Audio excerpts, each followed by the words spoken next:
Chapter 17. Progress. Chapter 17.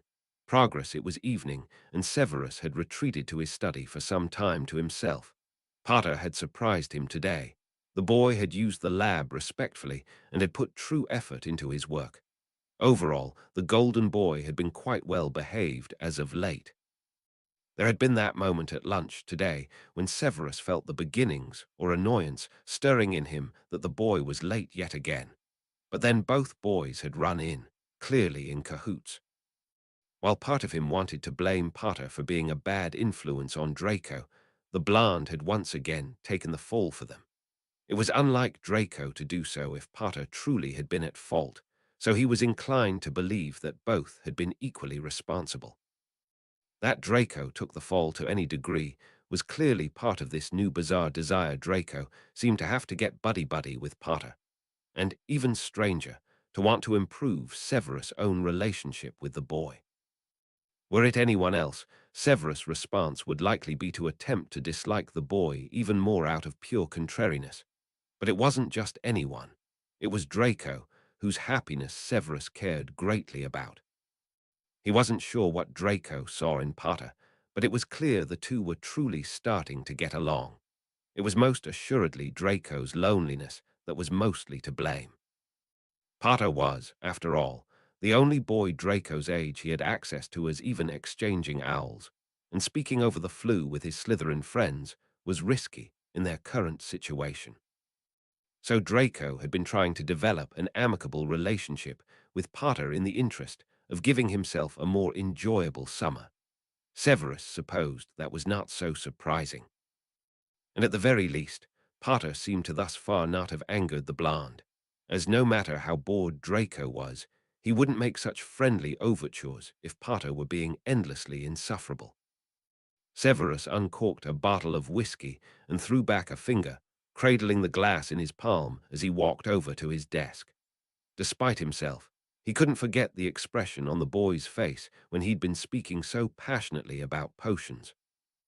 The spark, and then the smile afterwards, had made something in Severus' chest twist painfully. He knew he'd regret it, but nevertheless, he opened a desk drawer warded against others' prying eyes before carefully pulling out a handful of photos. He hadn't looked at them for a while, not since Potter had found his way into this study on his first morning here. He sat down at his desk and spread the photos out before him. The first two were Muggle photographs, both taken before he had gone to Hogwarts. In the first, a vivacious little girl with red hair was beaming at the camera, dressed in a yellow sundress. Standing behind her and a little to the right, looking like he wasn't quite sure if he was supposed to be in this picture or not, was a little stringy-haired, scrawny boy in overly large clothes. He spared a moment to feel some shame at himself for previously assuming Potter had been mocking him when he'd simply dressed in the only clothes he'd owned. He focused his attention back on the picture, not wanting to dwell on Potter at the moment. This picture had been taken not long after he'd met Lily, the day her father had taken them to the creek near their homes. They'd done a lot of outdoor activities in those days, exploring the woods nearby, mostly, which had blessedly kept Lily's beastly sister away from them. The next picture was taken a few years later. He and Lily were dressed in their Hogwarts robes, both smiling, though his grin was a little more reserved, as it always had been. This was right before Rose Evans had driven them to King's Cross. His own mother had come along too, after first figuring out a way to subdue the furious Tobias Snape, who was not interested in his son going to the school for freaks. He had been concerned for his mother, but his excitement at escaping from the house and finally being able to set out on this grand adventure with Lily had overridden all else. To Lily, it had been more straightforward. She had regarded the prospect of Hogwarts with only the purest excitement and awe. Seeing the wizarding world through Lily's eyes had always made it seem that much more special to Severus. Now that he'd been so long without her, none of it held any spark or magic for him any longer. The next two were wizarding photos. The first was taken that first summer he'd spent here at the manor with his mother, when Lily had come to see them. It was also one of the few pictures with his mother in it he still owned. Lily had found a little snake in the gardens, and insisting it wasn't poisonous, had taken to carrying it around much of the day. Eileen Prince, the name she'd been able to reclaim after her father's death, had humored Lily but put her foot down about Lily releasing the snake before dinner. Lily had asked to get a commemorative photo of the moment, so there they were, Severus and Lily grinning side by side on the stairs to the manor, Eileen standing off to the side, a small sardonic smile on her lips. There were two more photos in Severus' private store, and they were the two that awoke the most complex emotions in him. One was of 14-year-old Lily, the last summer she'd come to the manor, the last summer they'd been friends. She was sitting beside an enormous cedar tree, and though you couldn't see it in this picture, Severus knew Lily was admiring the garden the two of them had created together. She hadn't noticed when he was taking the picture, so it was a candid shot, but he'd suddenly had the intense desire to capture her exactly as she was, the sun bleeding through the trees making her red hair practically sparkle, her face relaxed and so content. This was Lily in a moment of pure serenity, absolute peace. The last picture had a much darker backstory. It was a torn section of a photo that had originally also included Lily's husband and child.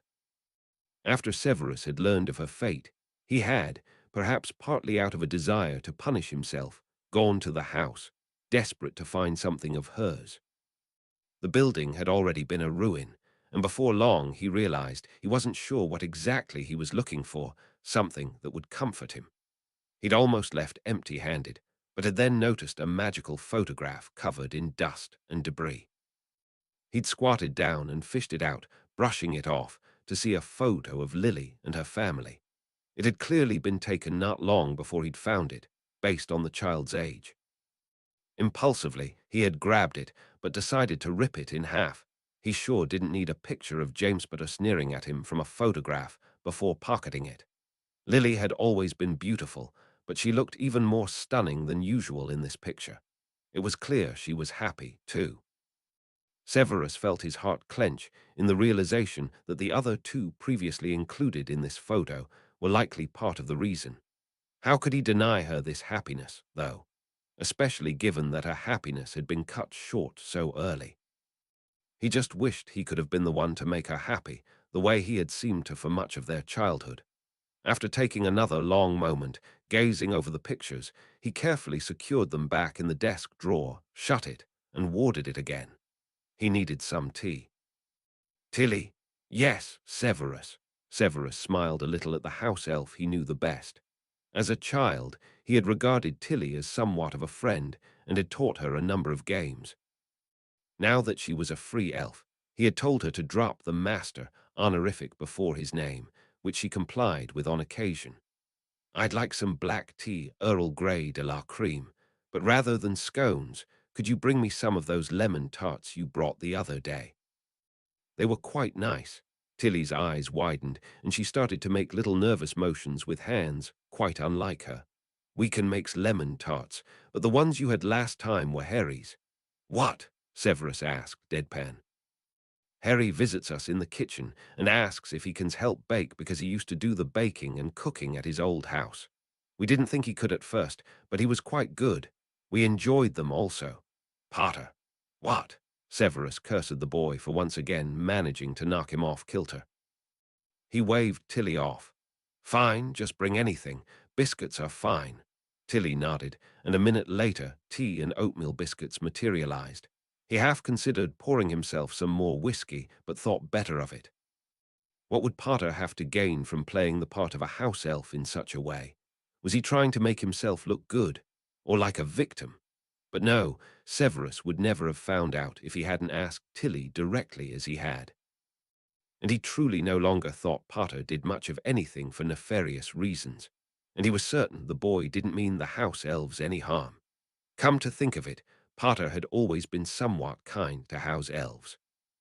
He had noticed the way the boy had knelt down to speak with them kindly on their tour of the manor. He had seemed sincere, too. It was clear the boy saw them as worthy of his time. If there was one, and only one way he wouldn't mind Potter influencing his godson, it was in getting the blonde to show respect for elves. and others traditional pureblood society saw as lower beings. For all his excellent qualities, Draco had been influenced by his father too much to have an easy time seeing someone like Tilly as another person worthy of respect. At least Draco had never been outright cruel to them, because he wouldn't have stood for it. Still, the mystery of Potter and the lemon tart was something he found downright bizarre. For one thing, it had been admittedly delicious, so Potter was clearly no slouch in the kitchen, which once again brought his mind to Potter and his potions prowess. While different in terms of the details, some of the necessary qualities that one must develop to be a good potioneer overlapped a good deal with cooking and baking. Yet more evidence that perhaps Potter could have flourished in his class had he been given a slightly different introduction. One other thing bothered Severus. Tilly's choice of words had been that Potter used to do the cooking and baking at his old house. Taken as it was, this would suggest that Potter did all the baking and cooking, or at least a good amount of it. Most likely, Tilly had either misquoted Potter or Potter had misspoken, either intentionally or unintentionally. Regardless, it was strange that the boy could cook so well considering he seemed to have not received enough sustenance at his relative's house. Severus sighed. He'd planned on coming to his study to relax, and had instead spent the whole time thinking about Potter and his mother. Perhaps he needed to bite the bullet and confront Potter more directly about his relatives. HPSSDM Harry woke covered in sweat. He cast a tempest charm. It was 3 in the morning. He sighed. It was usually hard for him to get back to sleep when he woke up in the middle of the night like this. Last night, he decided to go without dreamless sleep, since he'd been using it the last few nights, and he remembered Snape's words about it being addictive. And just like clockwork, the dreams had returned when he didn't take the medicine. It was frustrating. Harry had dealt with nightmares for so long, but that didn't mean he ever got used to them.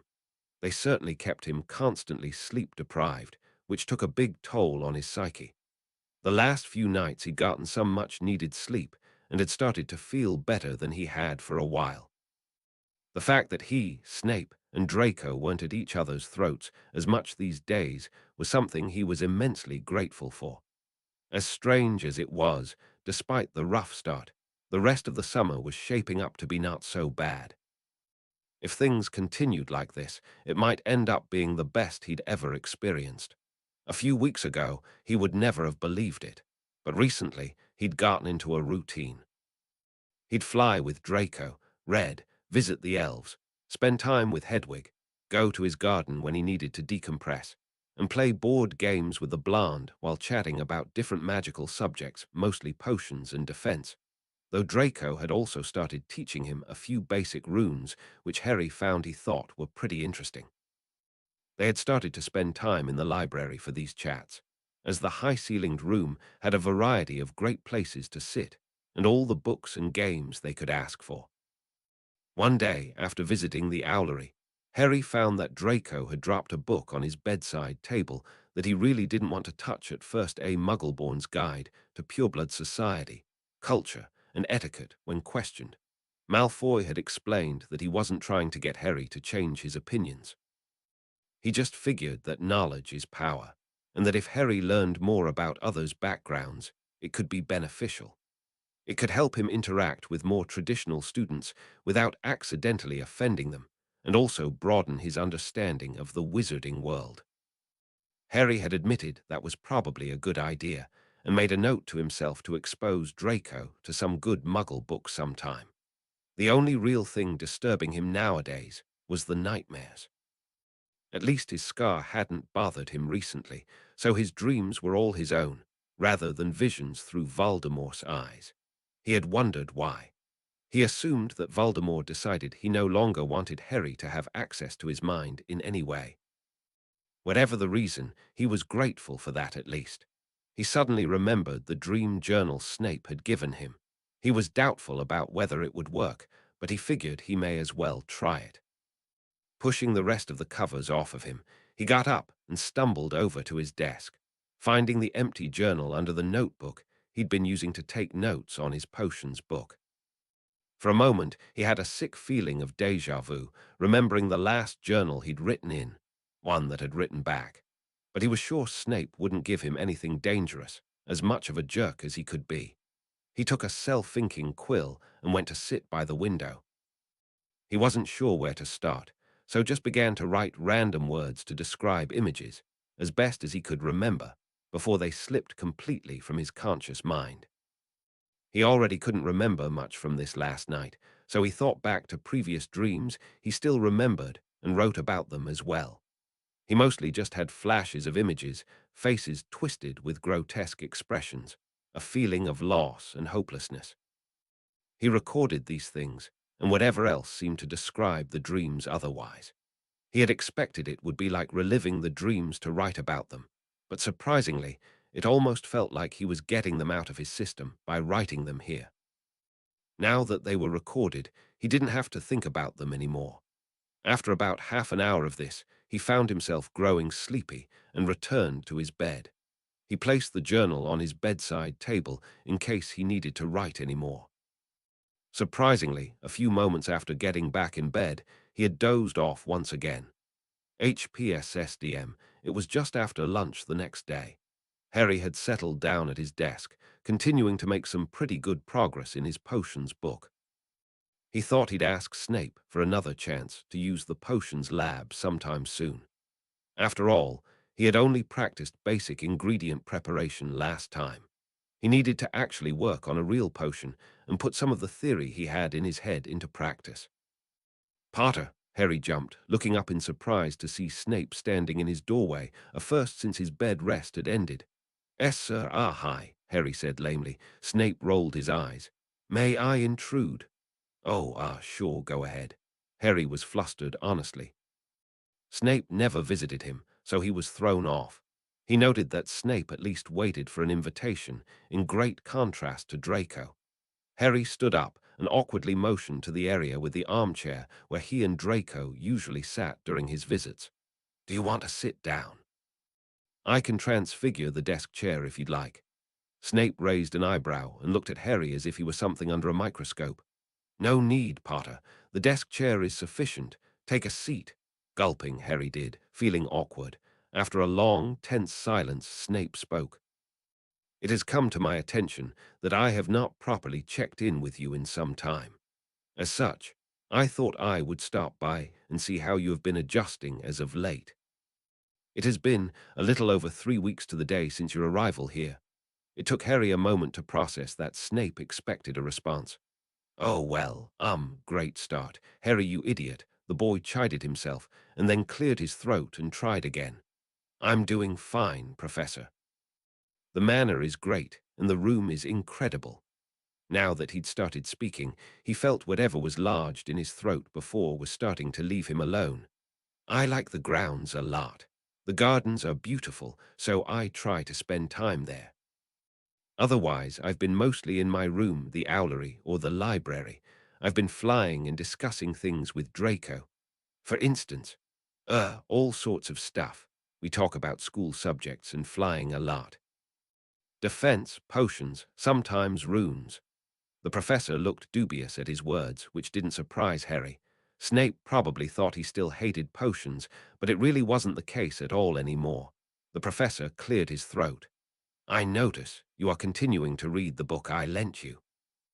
Are you still finding it to be valuable?" "Yes, sir. I was reading about ingredients that have a lunar affinity and which will affect the potion they go into differently depending on what stage of the lunar cycle you harvest them in. And at what point should the wolfsbane flower be harvested to be effective in the wolfsbane potion?" "During the full moon, sir." "And why is that?" And like this, they continued back and forth for a few minutes, Snape quizzing Harry on a number of different items that Harry was actually able to answer. HPSSDM Potter had surprised him once again. Not only had the boy shown with his demonstration in the potions lab that he could do detailed work when he actually cared to, it appeared he was able to apply what he'd read and think on his feet about the topic, which showed he had actually internalized it. Perhaps Severus could set the boy a challenge, come his next foray down to the laboratory. "Very well, Potter. Allow me to change the subject." Severus adjusted his position in the chair before continuing. I realize I never did express my condolences regarding your relatives. Potter jumped, looking at him in surprise. When he responded, Severus didn't fail to note the drastic difference in the boy's tone now as compared to earlier with the discussion of potions, of all things. The boy sounded dull. Blank, oh, thanks, Professor.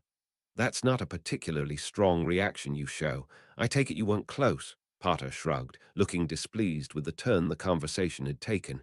He then mumbled, we didn't get on. They didn't like me much. Oh, and who were the relatives again? Your mother's distant cousin, was it? The Dursleys. My mum's sister and her husband and son. Severus froze. It couldn't be. Dumbledore had specifically led him to believe Potter had not been put with that woman, if the manipulative old man had lied to him to that extent. Sister. What was her name again? I believe Dumbledore mentioned it to me once, but I can't quite remember. Perhaps there was some mistake. A distant relative who had, for some reason, led Potter to believe her relation with his mother was closer than it truly was. Petunia. After a very tense few seconds of silence, Severus exploded. Petunia. That old fool sent you to live with Petunia. Severus couldn't restrain his reaction. That name, so hated in his childhood, had come back and practically punched him in the gut. He had surprised Potter so greatly with his outburst that the boy jumped, banging his knee slightly against the coffee table between them. Severus was absolutely seething. The picture he'd constructed of how things were was crumbling, only for the pieces to reform into a very different picture. Potter was now staring at him in utter shock and confusion. And of course he was, but Severus couldn't help his reaction. Albus had never been forthcoming, had always been secretive when it came to Potter's living situation. But he had specifically led Severus to believe that wherever Potter was staying, it wasn't with Lily's magic-hating sister, and whatever pig she ended up marrying. Albus had indeed led Severus to believe that whoever Potter was with loved the boy and would have provided him with a good, coddled upbringing. Manipulative old goat. Probably didn't want to risk my interfering and murdering the whole lot. Now that the truth was revealed, however, many things were starting to come together in Severus' mind. Still staring at Severus in obvious confusion, Potter said, Yeah, Aunt Petunia. Ah, why, sir? You didn't know her, did you? There was an interesting note in Potter's tone as he asked the question. A challenge, as if the boy knew more than he let on. Bollocks. If he insisted he didn't, after the reaction he'd given, the boy would know he was dissembling and would come to his own foolish conclusion. He had to say something. There was a time when I lived near the Evans. Petunia was a miserable wretch of a girl, and I am certain she was no better as an adult. Snape wondered about the look on Potter's face then. It wasn't as shocked as he had expected, certainly. So wait, you're saying when you were a kid you lived near my mum? Bollocks again. That is not inaccurate. Were you friends? Severus hesitated.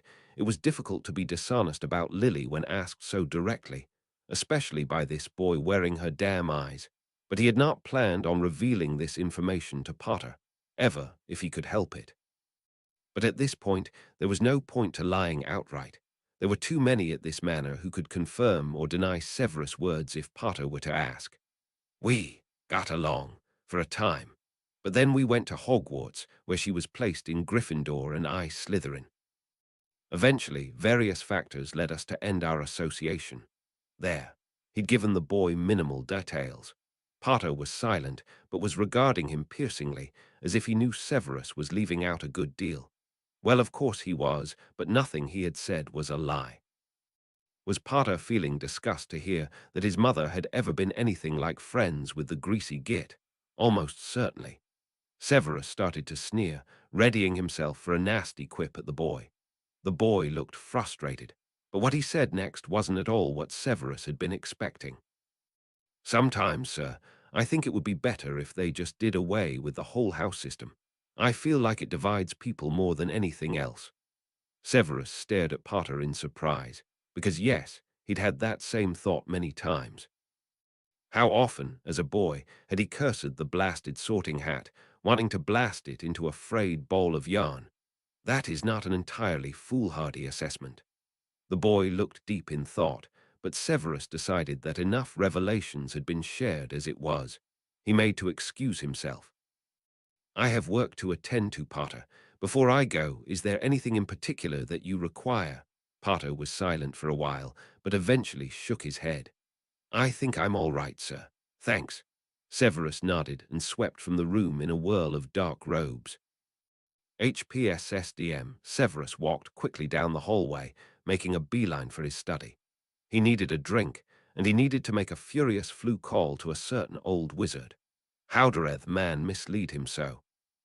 What a farce that he was supposed to be watching over the boy, keeping him safe, when Potter had been getting sent back Tartho's peeply very thrice-cursed summer. Of course, he didn't know a thing about the man Petunia had married Dursley. The boy had said the name was. Perhaps he had been a positive presence in the boy's life, but knowing Petunia, he couldn't imagine she would have married anyone even halfway decent. The moment he entered his study, he cast a silencing charm and then proceeded to let out a yell of frustration. Damn it, Albus, why do you always make the same mistakes? Why must you see yourself as so infallible? He downed a few fingers of whiskey before pouring himself another glass and collapsing in an armchair, nursing the drink.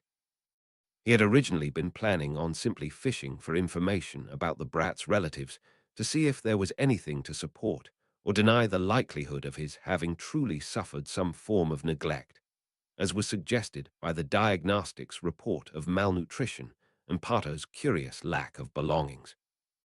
But after hearing Petunia's name, a whole slew of new assumptions and information had been entered into the picture that changed how Severus saw all the old information. He needed a moment to sort it all out. Petunia had been one of the most heartless and vindictive people Severus had ever met. And given that he had rubbed shoulders with his fair share of evil people, that was saying something. A woman like that could certainly have neglected a child, especially her hated sister's wizard child. Severus decided not to go too far down this track. He had to remember this was Potter he was talking about. The boy was not beaten down. He certainly hadn't suffered the sort of childhood that he, Severus, had before his mother, and he had escaped to the manor after his grandfather's death. Then again, Draco had suggested Potter didn't value himself, and that this may have been partly behind his lack of self-preservation and tendency to run in where angels feared to tread. Severus recoiled at the sentimental and coddling point of view this presented. While he admitted he felt for any child that had been raised under a roof shared with that banshee, this knowledge alone didn't make Potter himself any more of a pleasant child in his eyes than he ever had been. But it certainly gave him some interesting perspective. And then a thought hit him, and once it had, it wouldn't leave him alone. How awful to be Lily Evans' son, and yet only to have known Petunia. Thanks for reading. Give me your thoughts if you get a chance. Chapter 18. Friends. Chapter 18. Friends, thank you so much for your comments about my last chapter. I'm glad you enjoyed it. Hope this one's fun as well. After he had cooled down some, Severus stepped up to the flue in his study, flung some powder in, and called out, Albus Dumbledore's office. Once the flames had changed color, he bent down and put his head through the fireplace, seeing the headmaster's large, circular office in front of him. Severus, my boy, is something the matter? May I come through, Albus? Severus bit out, not actually answering the old wizard. Certainly, come on in. After stepping through into the office, removing the soot from his robes with nary a motion, Severus pinned his old mentor with a hard look. Albus sighed, clearly able to tell this was not going to be an easy conversation. Sit down, Severus, and let's chat. Severus waited until Albus sat himself and then jerkily moved to the chair opposite. Well, my boy, what seems to be the problem? Why didn't you tell me Potter had been placed with Petunia? Albus blinked, clearly surprised by Severus' direct question. Considering how little you have ever wanted to do with Harry, Severus, I certainly didn't think you'd care to be bothered with the specificities of his living situation. Don't, Severus hissed.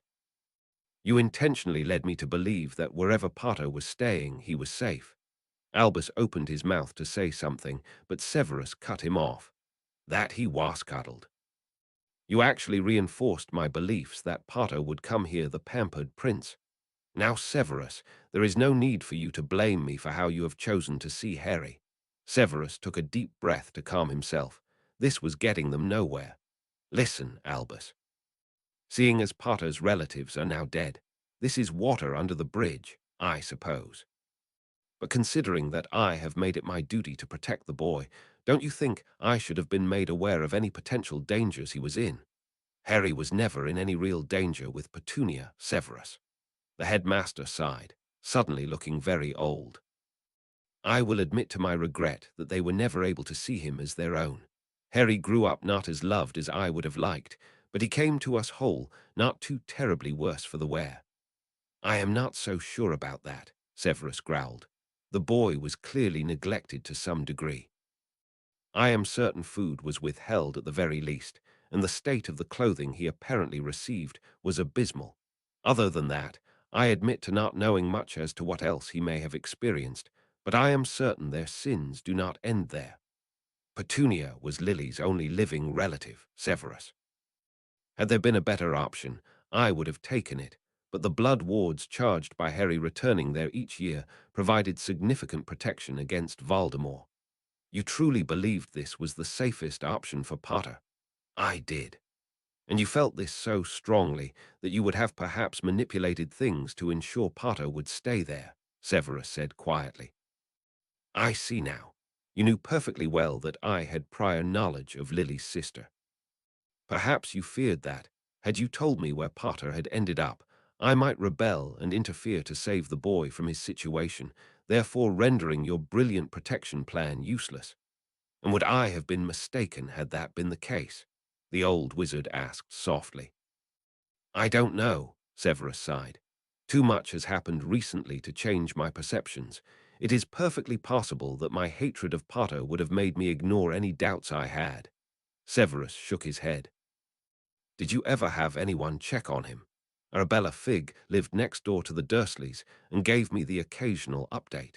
And she informed me that Harry was small for his age and was often seen out in the yard doing work.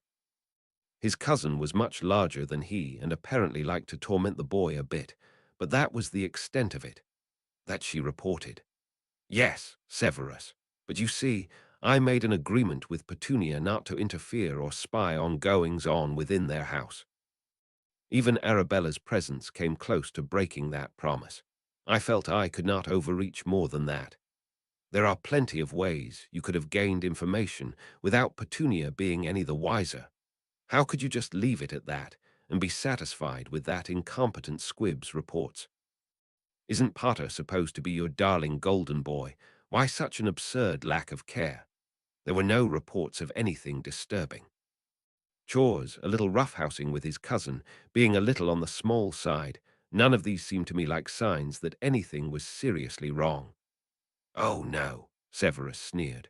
Despite her flaws, Petunia loved Lily. I was certain that she would grow to care for the boy were we to give her the space. And how did that work out? Not as well as I would have liked, admittedly, Albus sighed. So what now? Albus smiled sadly at Severus. I don't expect Harry to ever forgive me, Severus. I essentially doomed him to a number of miserable years. I admit that part of me does not wish to know the extent of it, and yet I believe it is important that we understand better what he went through. And let me guess. You wish to give this task to me. I fear you are the only one I can depend on. I ask again, what about the wolf? Remus is off on a long mission with dear Tonks Severus. Severus rolled his eyes. Of course, his paramour, he sneered. Albus did not dignify that with a response. Oh, Severus, before I forget. The headmaster pulled out what appeared to be two missives from his desk drawer. Would you mind delivering these to dear Harry? Let me guess, letters from his fan club. Young Ron and Hermione have been respectful of the fact that Harry's location cannot be disclosed, but they seemed quite concerned he would think they'd forgotten about him were they not to write soon. Fine. And if Potter wishes to write back, That should be fine, assuming he leaves out mention of Draco and yourself, as well as anything that could reveal the location of the manor, the name, that is. And let me guess, as long as I play the role of Owl. Albus gave him one of his standard faux omniscient looks. Severus rolled his eyes and changed the subject. When is the next order meeting, Albus? I will call on you sometime around the end of the week. Severus nodded and stood up. On his way back to the flue, he paused and turned around. I will look into the Potter situation. Before the headmaster could say anything, Severus continued. But I am not doing it because you asked. I admit myself curious to know more. And seeing as Potter is my ward for the time being, I can't have him having a breakdown due to some issue he has buried deep down. Thank you, Severus, Albus said quietly, and Severus was somewhat irritated to see his old mentor looked close to tears. With a curt nod, Severus flew back to the manor.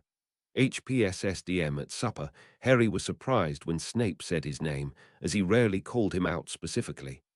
Ah, yes, sir, Harry asked, wondering what he could have done this time.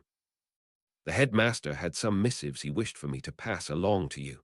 Harry's eyes widened, reaching out to accept the offering.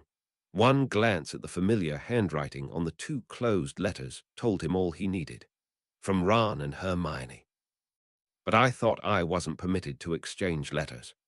Professor Dumbledore, in his infinite wisdom, he sneered, has deemed it acceptable for you to exchange letters assuming they do not contain any mention of with whom you are living or where.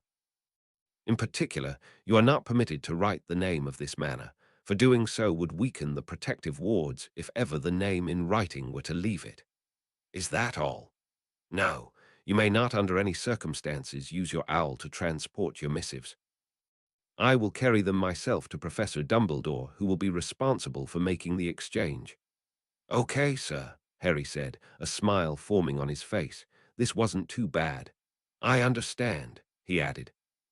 Harry was bursting to run from the dining room so he could open the letters from his friends as soon as possible. But then Draco spoke up, his tone holding an angry bitterness Harry hadn't heard in quite some time. So what, Potter's allowed to send letters back and forth to his fan club while I am forced to remain in isolation? Draco, Snape bit out, sounding annoyed. Stay after. Potter, you are dismissed. Harry felt bad for Draco and could understand the boy's perspective. He decided to try and calm the waters. Draco, you know it's just that the Weasleys and Hermione are on Dumbledore's safe list, and so it's a little easier. Shut it, Potter, Draco snarled. I wasn't asking you for your input. Hurt despite himself, Harry bit down on his retort and nodded. Fine. I'll see you around, Malfoy, before leaving. HPSSDM, the room was thick with silence after Harry left. Draco felt miserable. He knew Harry was right. He even understood the circumstances. He just didn't like them, not one little bit. That was unbecoming of you, Draco, Severus said quietly. Draco sat there glaring at the table in front of him before sighing. I get it, Severus.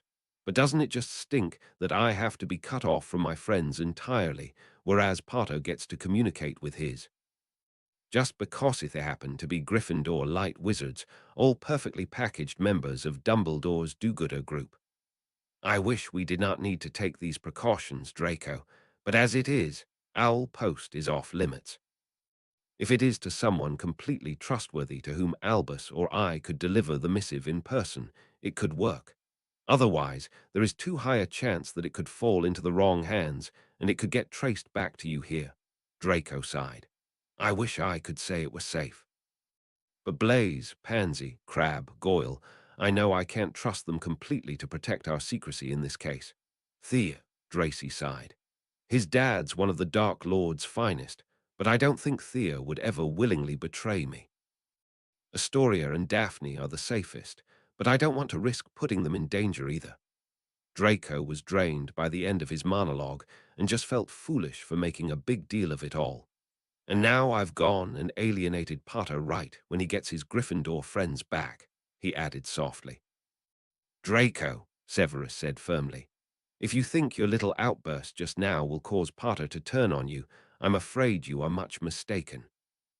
The boy is stupidly loyal to those he cares for, and even I can see the two of you have formed something of a positive relationship as of late." Draco laughed, despite himself. "I thought I was the one who understood Harry so well. Now you're the expert. I admit I have gained something of a better understanding of the boy recently," Severus said simply. "I'll apologize to him. I imagine he will take you back with open arms."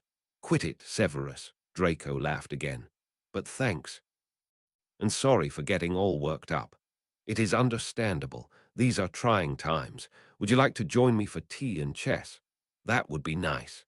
HPSSDM Harry was conflicted as he returned to his room. He was overjoyed to hear he could communicate with his friends in some way, but also upset about the angry words he'd exchanged with Draco. He wasn't mad at the other boy, because it was obvious Draco was lashing out in jealousy and loneliness, something Harry had done on many occasions. Well, he would have plenty of opportunities to make amends with the blonde. Next time they interacted, he'd make sure Draco understood he didn't hold it against him. He opened the door to his room, ran to his desk, and opened the first letter from Ron Hare Harry. "Geez, it feels like it's been forever since we've talked. How's everything? I hope wherever you are and whoever you're with that you're happy and being treated well. You deserve it, especially after all the shite you've had to deal with. Mum is really sad you won't be able to come stay this year. That goes for me, too, and of course Ginny and the rest. Remember, my family's as good as yours. Harry Fred reminds me regularly they'd happily trade me for you. Or was it George who said it last? Can't wait till we get old Moldershorts for good and all this secrecy can go rot. I dunno if you're allowed to write back, so don't worry if not. I just hope you're doing okay. Take care of yourself, Harry." Ron Harry grinned. They'd had some shaky times here and there, but he was really glad Ron was his friend. He opened the next letter. "Harry, I miss you terribly." I know Ron does too, even if he doesn't say that as directly in his messages. He and I have been exchanging owls and honestly talk about little else of substance. I'm currently on vacation with my parents. We've come to the most beautiful place I've practically ever been. I do so hope I can show it to you sometime. It's called Lauterbrunnen, a glacier-carved valley in Switzerland with 72 waterfalls cascading down these dramatic cliff faces with farmland in the middle and, oh, it's just heavenly. It turns out, though I didn't realize this at first, that Tolkien walked through this valley, and it was part of what inspired him to write Lord of the Rings. Isn't that exciting? Anyway, I'm sorry for gushing and hope you don't find it endlessly obnoxious. I do so hope you are happy where you are. I like picturing you in a beautiful place. I hope that's even partially true. I realize, of course, that you can't tell me where you're staying or with whom, but I hope whoever it is, that they are treating you well. You deserve some peace for once. Otherwise, are you sleeping? Do you have access to dreamless sleep potions? Are you getting enough to eat? What have you been doing to pass the time? Have you read any interesting books? I hope you're able to write back, but no worries if it's difficult. If you are able, just share what you can. Can't wait to see you come autumn. Love." Hermione. Harry let himself fall back on his bed and just basked in the reminder of what excellent friends he had. Good old Hermione and Ron, same as always. He figured he should probably go ahead and write them back. He could give Snape the letters at the next meal. Getting back up and going over to his desk, he sat down and grabbed his quill. "Ron, boy, is it good to hear from you. I wasn't sure I'd be allowed to either get or receive letters from either of you. But it turns out it's okay, as long as we don't use owls and Professor Dumbledore is the one making the exchange. Yeah, unfortunately I can't tell you about where I am or who I'm with, but I'll say this. I'm doing okay. Better than really. It was a bit rough at first, but I'm being treated well and the place is really nice. I'm able to explore a lot and fly my broom and all. Tell your mum and dad and Ginny and everyone hi, let them know I miss them and am sorry I can't visit this summer. I'll come see them when I can." Harry always felt like his letters weren't quite up to snuff, but he supposed Ron wouldn't fault him too much for it. "Hermione, I miss you too. It's great to hear from you. That valley you mentioned sounds great. I'd really like to see it sometime. I never got to finish reading Lord of the Rings, actually, because Dudley kept chasing me out of the library before I could make too much progress. I read the first book, but that's it. It was really good, though. I'd like to finish reading it sometime. I can't tell you where I am, but it's pretty great. I think you'd love it. I'm being treated well, too, so no worries on that front. It's turning out to be one of my better summers. You'll be surprised to hear that I've actually been doing a little reading. Harry paused, not sure if he should mention potions, as that might be too big a hint of who he was living with. Trying to spend a little energy since I've got free time on subjects I was never great at before. Oh, I actually am reading a little bit about ancient runes. It's a more interesting subject than I realized. Can't wait to see you. Right back. Harry HPSSDM. There was still some time before Harry needed to go to sleep, so he slipped into the library. Hermione's mentioning the Lord of the Rings had given him an idea. He hopped on the lift and willed it to bring him to a section with books by Tolkien. Obediently, the magical platform moved, and when it stopped, Harry grinned. Right in front of him was a complete collection of Tolkien books. Had Snape read The Lord of the Rings? He clearly had grown up in a Muggle neighborhood if he'd known Harry's mum and aunt as a kid, and he had a good collection of Muggle books otherwise. What about his mum? Had she liked them? Now that he knew his mum had definitely spent time at this manor, it was far too easy to picture a pretty young redhead curled up on one of the large library armchairs, enjoying a favorite book. Speaking of, he should read through that book of fairy tales his mum had given to Snape as a gift. He knew he couldn't risk removing it from the library because Snape would surely notice, but maybe he could read it bit by bit when he was here. But for the moment, he directed his attention back to the large tomes in front of him. Reverently, he pulled out the first book in the series. He'd been sad that he hadn't been able to read beyond this book. He pulled out the 2 Towers and Return of the King as well. He had time. Why not try reading them?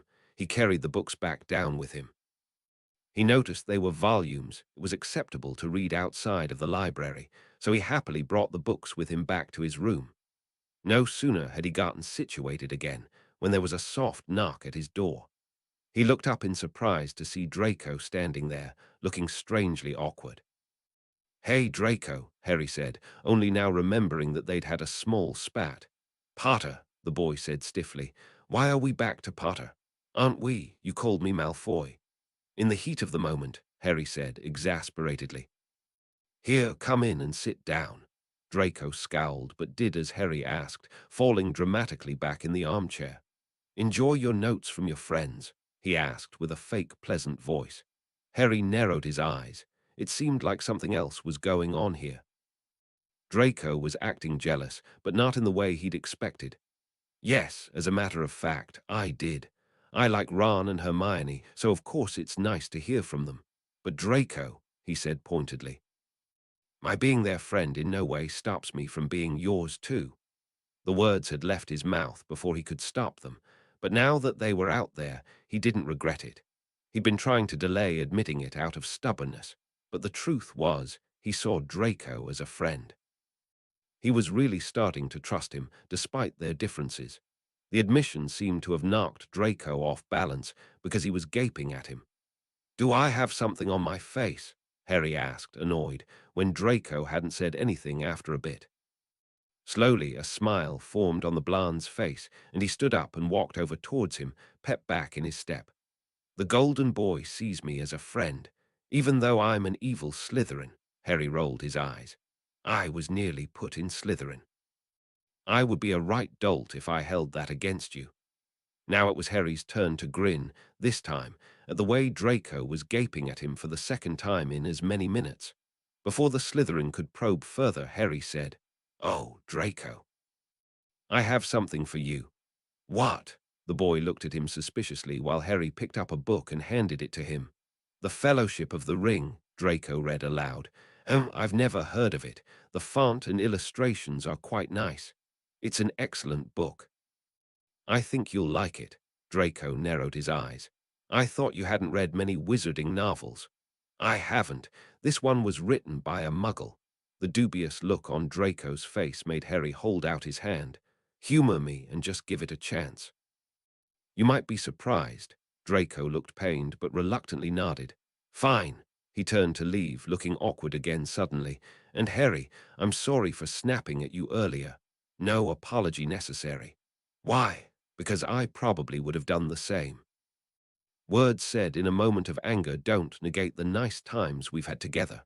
Draco raised an eyebrow at that, but gave Harry a smile. Bloody Gryffindor. Thank you for reading.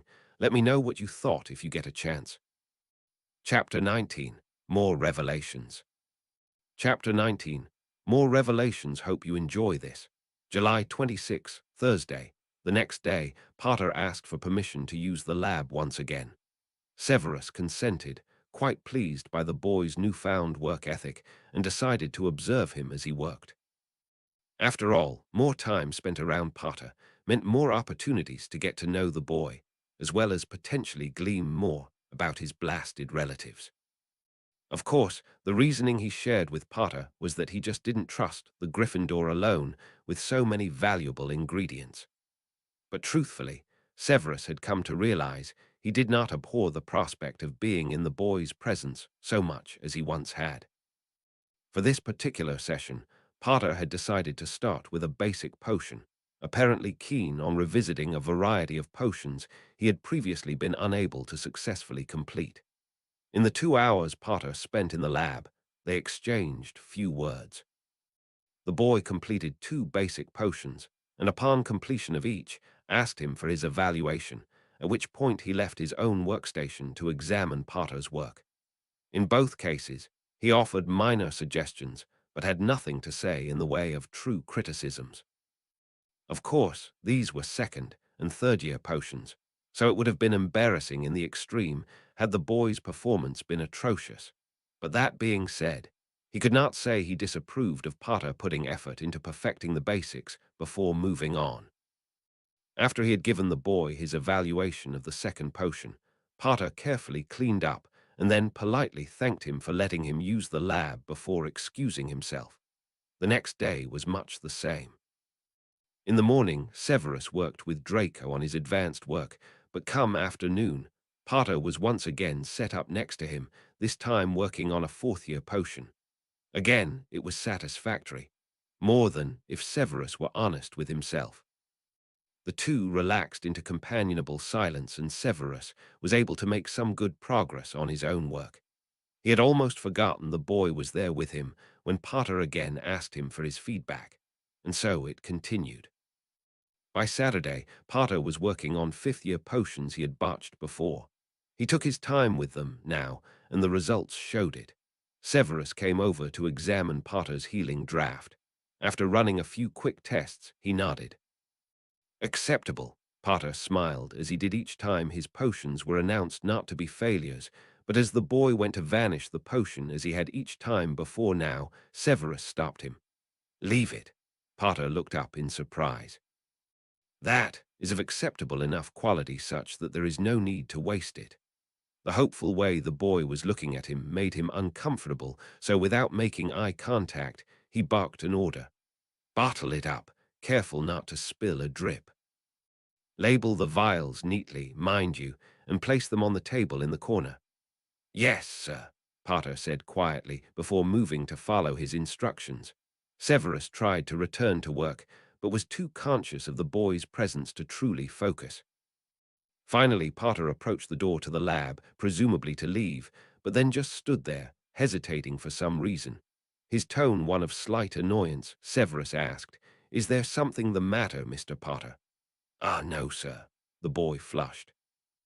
It looked like he was working up the courage to say something. Finally, he burst out, "Only, I was just wondering." Severus raised an eyebrow and crossed his arms, waiting. "Did you know if my mum liked potions? See, I don't really know much about her. Professor Flitwick said she was great in charms, and I know my dad was apparently good at transfiguration, but I wasn't sure about Mum and her favorite subjects."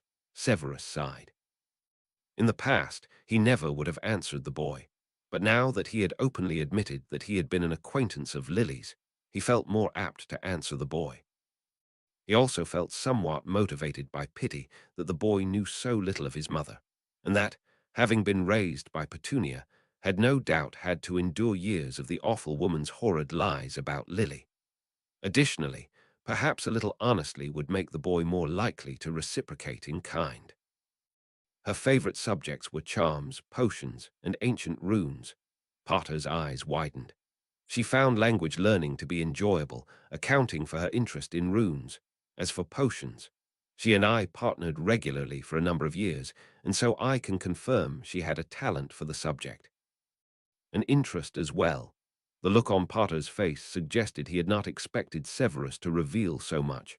I see. Thank you, sir. I never knew that about her, he said softly. Severus nodded curtly, expecting the boy to scurry away, but he was still there.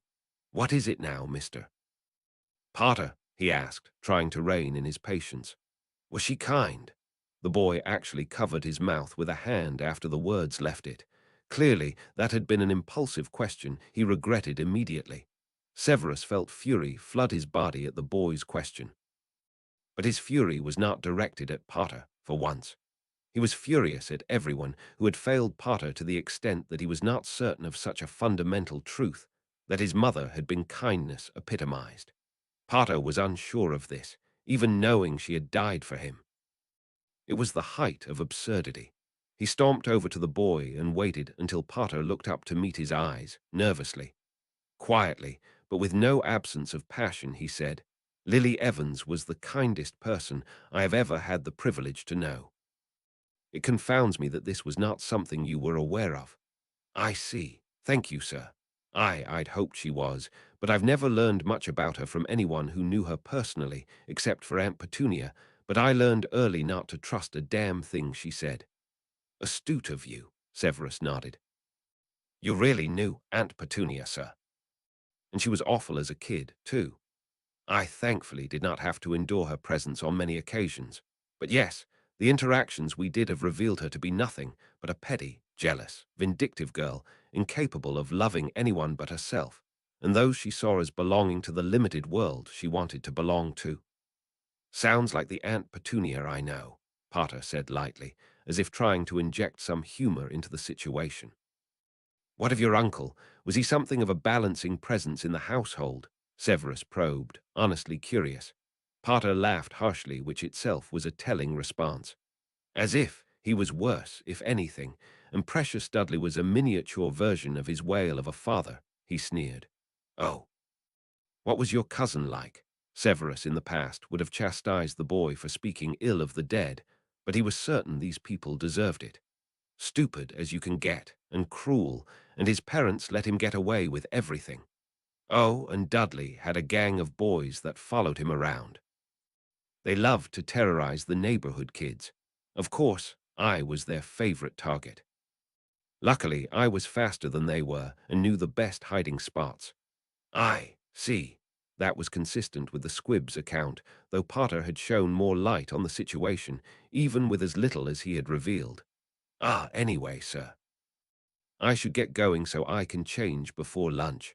Fine, Potter, go ahead. Severus waved him off. That had been informative. It was interesting to him that the boy had been willing to reveal anything else to him about his home life, but he supposed his openness about the boy's mother had been an effective hook. Perhaps he could use this tactic again in the future. HPSSDM Harry couldn't believe he'd told Snape as much as he had. Not that it was all that much, really. He hadn't gone into much detail, but he'd still touched on Dudley's favorite pastime, hairy hunting, though he'd stopped short of mentioning that's what it had been called. Somehow, admitting that seemed like a much more significant reveal, even if that were a little irrational. He realized he'd come to have some level of trust for Snape. Maybe it had to do with the fact that his own mother had clearly trusted him. Apparently, they had stopped being friends at some point, though, and he wondered if the reason had to do with the memory he'd seen in Snape's pensive that time the man had blown up at him. Snape had called his mother Mudblood, and his mother had clearly been furious. Had they been close friends up until that moment? If that was the case, Part of him wondered why the friendship had broken apart so easily. Not to say that he approved of what Snape had done, but he had clearly been responding out of pain. He'd been getting dangled upside down by a group of, from Snape's perspective, bullies. It was beyond bizarre that those bullies had been made up of Harry's dad, Sirius, and their friends. Harry knew from experience how vulnerable it made you feel when bullies were after you. You were liable to lash out at anyone, even someone you cared about and wanted to trust. You went into defense mode. He had the feeling, based on how Snape had talked about his mother and her kindness, that the man had lashed out in this sort of state and had undoubtedly regretted it. Had his mother given Snape a chance to apologize? Had she listened? How would a loner like Snape have responded to a close friend of his dropping him so easily, only to then marry his school rival, his bully? He probably would have decided never to trust or open himself up again. The fact that Snape had clearly made himself human to some Draco and the elves at least surprised Harry based on what else he knew of the man. He'd even showed Harry a few hints of, if not kindness, at least tolerance, as of late. What am I doing psychoanalyzing Snape like this? Harry wondered, bemused, and decided to try to get his mind off of these matters before he had to face the man again. Too bad occlumency had been such a cock-up, he thought to himself. It would have been useful to be able to clear his mind any time he pleased. Unfortunately, though Snape had shouted this at him on numerous occasions, he'd never once explained what he'd meant or how Harry was supposed to have done this. Thoughts of the miserable occlumency lessons brought the nasty Snape back to the fore of his mind, which helped him to forget about the man for now and go on down for supper. HPSSDM, July 29, Sunday. The next day was rainy, uncommon at the manor. When he'd asked Draco, the blonde had confirmed that many wealthy estates had their own weather patterns. At Prince Manor, there was generally a 1:10 ratio of rain to sun. For those families that absolutely hated rain, it might always be sunny. The plants grew magically irrespective of how much rain they received. To pass time, Harry and Draco were playing chess in the library. Harry felt that he was improving somewhat, but Draco still won practically every match. "You've been visiting the lab a lot these days," Draco noted. "Yeah. It's kind of weird to admit, but I'm actually starting to enjoy potions." Draco chuckled. "Don't let Weasel hear you say that. He'll feel betrayed." Draco held up his hands in apology at Harry's glare. "Anyway, I figured you'd have to like them at least a little considering how much time you're voluntarily spending on them." "True." Harry was silent for a moment as he stared at the chessboard, contemplating his next move. "Snape told me my mum liked potions." "Headed," Harry laughed at the flabbergasted expression on his fellow Hogwarts student's face. "I know, I didn't expect him to answer, or at least to give me even close to as much as he did. But yeah, he told me they were partners in potions for years, and that she both liked the subject and was good at it. Is that to account for your newfound passion for the subject?" "No, he just told me yesterday. I guess I've naturally started to enjoy it, but it's interesting to know she liked it. My understanding is that your mother was reasonably smart." "My parents, granted, as she was a Muggle-born, they didn't have much in the way of positive things to say about her, but they did make a comment that suggested they were surprised someone of her birth could be such a good witch." Harry noticed that Draco seemed somewhat uncomfortable touching on the topic of his parents' prejudice against Harry's mother. "I wish I could have known her. Well, perhaps Severus will drop more tidbits here and there. Maybe. He's not being as tight-lipped about it as I would have expected." They were silent for a few minutes, just talking about the game they were playing before Harry spoke again. "Draco, you said you're working on an experimental potion." "Yes, that's right," he said, a bit guarded. "What sort of potion are you trying to make?" "It's a little dark. I'm not sure you'll approve." That's why he seemed a little weird just now, Harry realized. He shook his head. "I won't judge. I'm just curious." Draco gave him a long, measuring look before shrugging his shoulders. "Fine, but you better not make me regret this," he sighed, before putting a serious look on his face. I'm trying to develop a potion to relieve the pain of the dark mark. It's for Severus, but also for others who want to get out of the service to the Dark Lord, but can't due to the insanity-causing levels of pain they'd have to endure. Harry blinked. I think that's brilliant. You do? Yeah. Why did you think I'd disapprove? Come on, Harry. You've always been strictly anti-dark, and to make this potion, I have to get into some seriously dark grey territory. To test it, I've had to create my own version of the dark mark. Why wouldn't you disapprove? Are you hurting anyone testing it? No, I made sure to use dolls that can relay the response to me, but which will not actually experience any pain. Then what you're doing is good as far as I'm concerned. Even though it's dark, Draco asked, an eyebrow raised. If it's used for good reasons, then I don't see the problem, Harry shrugged. Draco smiled at him then, and it was perhaps the most genuine smile Harry had seen on the boy's face. Then you're far more open-minded than the average light wizard. Yeah. Yes. Listen, and at this, the blonde got a little excited spark in his eye. Magic comes in all sorts of different forms. Wizards decided to classify magic into different categories: dark magic, light magic, grey magic, neutral magic. But the truth is, light magic meaning good magic, and dark magic being equated with evil, is a vast oversimplification that loses so much nuance and is really not right. A spell is made good or evil based on the intent of the user at the time, not the type of magic itself. I don't think the Cruciatus Curse could possibly be anything but evil. Well, of course, there are exceptions, and there are some light spells that I can't see anyone using for evil. But you also have special targeted healing spells that use one's blood to make them more effective, but they are considered dark just because of the use of human blood. But the blood's being used for healing purposes, not to harm. That's certainly not evil. And on the other side of that, you can use a levitating spell to drop a brick on someone's head or heal them to keep them conscious during torture, both cruel uses of non-dark spells. So you see, it's not so simple. Harry was listening intently. I hadn't ever thought of it that way. Of course not, Draco waved him off. The fools at the ministry feed the public on a strict diet of propaganda, insisting that light equals good and dark equals bad. No exceptions, and the masses just lap it up.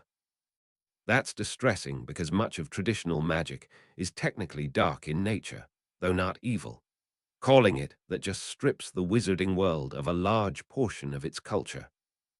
From the ministry's point of view, it's just a tactic for them to be in control of what people think and keep them dumb and powerless. Remembering Umbridge and her attempts to shut down what people were supposed to say and think, as well as others who had less than impressed him at the ministry, Harry could believe it. But it was so different from what he was used to thinking he wanted to know more before taking Draco's words at face value. He was certain that there was still plenty that was unsavory about traditional culture, though. The obsession with blood purity, for instance.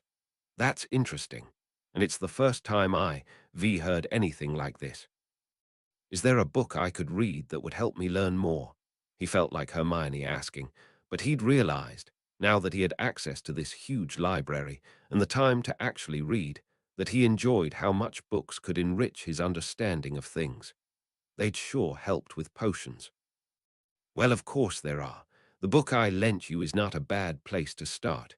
But there are also bound to be a number of excellent books in the library. Wait a moment. Harry played with a section of his ratty old trainers that was threatening to come off.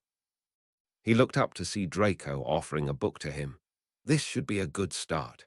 Harry took it, an introduction to traditional magic and magical traditions.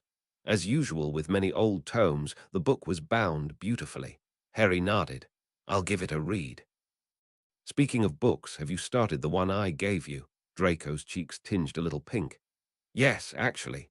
I read the first chapter. I must admit to surprise at how well written and imagined it is. The language is cultured in the extreme. I had to remind myself a muggle had written it because I had forgotten that while reading. Why remind yourself? Excuse me. If you couldn't tell the difference, then perhaps that's proof it just doesn't matter. There are brilliant and stupid people in the world, regardless of whether they're magical or non-magical. Draco seemed to be struggling with this, but gave an awkward half-nod, half-shrug gesture. Harry decided not to press it for now. Anyway, I'd be curious to see how your potion works at some point, Draco smirked. That should be perfectly doable, I believe. HPSSDM, July 30, Monday, the next day. Harry asked to use the lab again, but Snape apparently needed to leave the grounds for a short time. Harry and I can use the lab together, Draco suggested. Based on your track record, I doubt that is an even remotely good idea. I do not want to return to find my lab a pile of rubble. Come on, Severus. I'm sure you can tell our antipathy is not what it was, Draco said lightly. Even so, I do not agree based on the number of volatile ingredients in the lab that could result in injury. It is one thing if I am in the house or the neighboring lab, but I will be off-site. For a moment, the thought occurred to Harry that Snape sure hadn't cared about what happened in the lab much when Harry was being punished early in his stay, but decided to push past this thought. Snape had been much better recently and clearly felt remorse for how Harry had gotten hurt. Apparently, Draco was continuing to make his case. Snape had his hand on his head as if trying to ward off a headache. Eventually, he relented. Fine. I will place some charms to ensure I will be alerted if anything goes awry before I leave. And Draco, don't do anything foolish. I know, Severus, Draco said, rolling his eyes. Don't worry so much. I will be every bit the responsible and respectable wizard you wish me to be. Fine, child, Snape growled. That goes for you too, Potter. Don't blow anything up. I'll be careful, sir, Harry said, feeling amused. Snape was acting like a bloody mother hen at the moment. And Harry didn't buy that the potions master was just worried about the lab. HPSSDM, when they got to the lab, Harry turned to Draco. Are you going to be working on your dark mark potion? Draco rolled his eyes. That's the most eloquent possible name for it, Potter. Thank you ever so.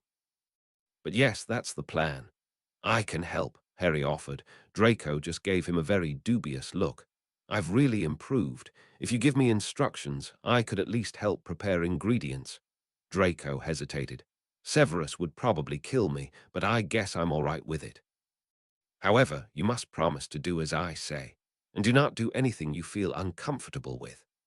Harry nodded, and then the two of them went back to the storeroom to get a variety of ingredients, before lining them up on the large workstation they'd made by adjoining the two work tables together. At Draco's direction, Harry began preparing ingredients as carefully as he could. They got into a comfortable silence, much like the one Harry had been enjoying with Snape recently in the lab. Despite the earlier suggestion that Harry would be using this lab alone, with Snape next door, every time the Gryffindor had used the lab thus far, he'd had a partner in the room. He thought he preferred it that way. Now that neither of the Slytherins were being gits about every little thing, he actually found he enjoyed having them there. How are you doing? Draco asked before leaning over. Surprise flitted across his face. That's not bad at all, actually. He took his knife and picked up an ingredient. These will do for sure, thanks, Harry smiled. What did I tell you? I've improved. I can see that, the blonde chuckled. He started to add the ingredients, explaining as he did some of the things he'd tried before and recent changes to make it more effective. It was interesting stuff, and Harry found himself asking more and more questions. HPSSDM Severus returned to the manor to find the two boys playing a game of gobstones in the living room. They had stopped when he flew in, Potter looking like he might stand up, but he waved them off. Don't stop on my account. There is still some time before dinner. It was interesting, but the scene of the two boys sitting in his living room, playing a board game and dressed in casual clothing, Potter in his acceptable jeans and green t-shirt, was so domestic. It normally would have made Severus recoil and run for the hills. Strangely, at the moment, it didn't. The two were truly getting along these days, and he admitted this had been a positive change in the household. Draco seemed happier overall. Potter, too, seemed to be coming out of his shell, bit by bit. He was speaking up more at meals, though he was never loud or intrusive, but he seemed more comfortable than he had been. The past few days, a kind of hominess had found its way into the air at Prince Manor, a feeling that had been absent from these halls since Severus' mother had died. "Severus, wasn't your mother head of the Garpstones Club at Hogwarts?" his cheeky godson asked, jolting him from his reverie. Severus rolled his eyes. "Yes, her claim to fame," he said wryly. "It's a fun game," Potter put in. "It requires some strategy and incentive not to screw up." "Not an inaccurate statement, Potter," Severus agreed, chuckling when Potter proceeded to get squirted by the nasty-smelling goo. Severus rolled his eyes. "Once you're done, clean up and I'll see you both for dinner." He then swept out. Once he was out of their presence, he let his occlumency shields drop, and the events of the past few hours came rushing back. He immediately missed the peace he'd felt just a moment before observing the two boys playing their game. Severus had just returned from a meeting with the Order of the Phoenix, and as was often the case, he'd been asked to stay after for a private meeting with the headmaster. It had all been far too informative. The first bombshell Albus had dropped on them. The whole order, this time, was the content of the full prophecy Severus himself had overheard part of all those years ago. According to the headmaster's interpretation, Potter was, indeed, supposed to be the one who could kill the Dark Lord. It was in their private meeting later that Albus had revealed, apparently with great regret, and Severus sneered at the memory of the old man's devastated expression, that the boy was expected to just allow himself to be killed by the madman's hand. Severus had raged against Albus at the pronouncement. If his old mentor thought Severus would just sit by and obediently accept that he had vowed to protect the boy all this time, that he had given up dying when Lily did to protect the boy, and that the boy had lived 10 miserable years and more summers with those Dursleys, just so he could sacrifice himself. He had another thing coming. Albus had told him he had planned on waiting to inform him of this, but seeing as the boy was living with him, and therefore fully under his purview for the duration of the summer, he thought it made sense to go ahead and share this information. And then the man had attempted to explain why exactly Potter had to die. A Horcrux. In the boy, Merlin. Severus couldn't think of a curse that would be sufficient to express his feelings at this realization. He could only begin to fathom the harm the Horcrux may have done to the boy living within him all these years. Perhaps a more complete and, yes, darker diagnostic scan made sense given the circumstances. Albus was convinced the only way to get rid of Voldemort was for Harry to walk like a lamb readied for slaughter to his doom. Severus didn't agree. Of course, the headmaster had yet to inform Potter of any of these matters. Severus had the sick feeling that this job, as with so many others, would also fall to him. But given the headmaster's rapidly deteriorating track record with Potter, Severus thought this might not be for the worse. Severus would do what he did best. Rather than sit back and feel sorry for the boy, coddle him while feeling so very regretful for the boy's fate, as Albus did, Severus favored action. And act he would. He had at his fingertips the Prince family library, and through Draco, the Malfoy library. Also, admittedly, Potter had been given the Black family house in that damn mutt's will. If he searched the libraries in these 3 famous dark houses, would it not be possible to find something that would be of use? He refused to admit defeat. He refused to go along with Albus' plan, just because the man fancied himself to be far more infallible than Severus had come to realize he truly was. At least Severus had been able to talk the wizard out of an incredibly foolish idea. The man had apparently been planning on going to hunt one of the Horcruxes alone in the next week. Thankfully, the man had seemed to actually listen to Severus this time and agreed to wait and let Severus come with him just in case there were unforeseen dangers. Furthermore, he had folded to Severus' demands that he let him assist him in gathering the remaining dratted things. It had taken some real arguing, but Severus had managed to convince the man that now he was no longer spying for Dumbledore, he could contribute to the cause in this other way. "What was your original plan, Albus?" "To drag Potter along," Severus sneered. It disturbed him that he was half certain he was right. Much to his displeasure, the old wizard cut off Severus's next retort, and he'd been readying a good one, too, by abruptly changing the subject. Severus, dear boy, have you put much thought into what you will do for Harry's birthday? It is, after all, tomorrow, unless I am much mistaken, Severus scoffed. How could the wizard at one moment be so casual about things that might end the boy's very life, while at the next act like a kind grandfather concerned about the boy's birthday? Still, the potions master filed the information away. He supposed it would behoove him to not entirely ignore Potter's birthday, though it wasn't as if he had anything prepared for the boy knowing what he now did of the boy's atrocious relatives. He imagined Potter was unlikely to hold high expectations for a birthday celebration. But this knowledge only made Severus more determined to do something to acknowledge the day. Thank you for reading. Let me know what you thought. Chapter 20. Happy Birthday, Harry. Chapter 20. Happy Birthday, Harry. Thanks so much for your continued support. Happy reading. July 31, Tuesday. Harry woke to the sound of flapping wings and turned his head to see Hedwig waiting to be let in. Grinning, he crawled out of bed and unlatched the window. The snowy owl landed lightly on his shoulder and rubbed Harry's cheek affectionately with her feathers.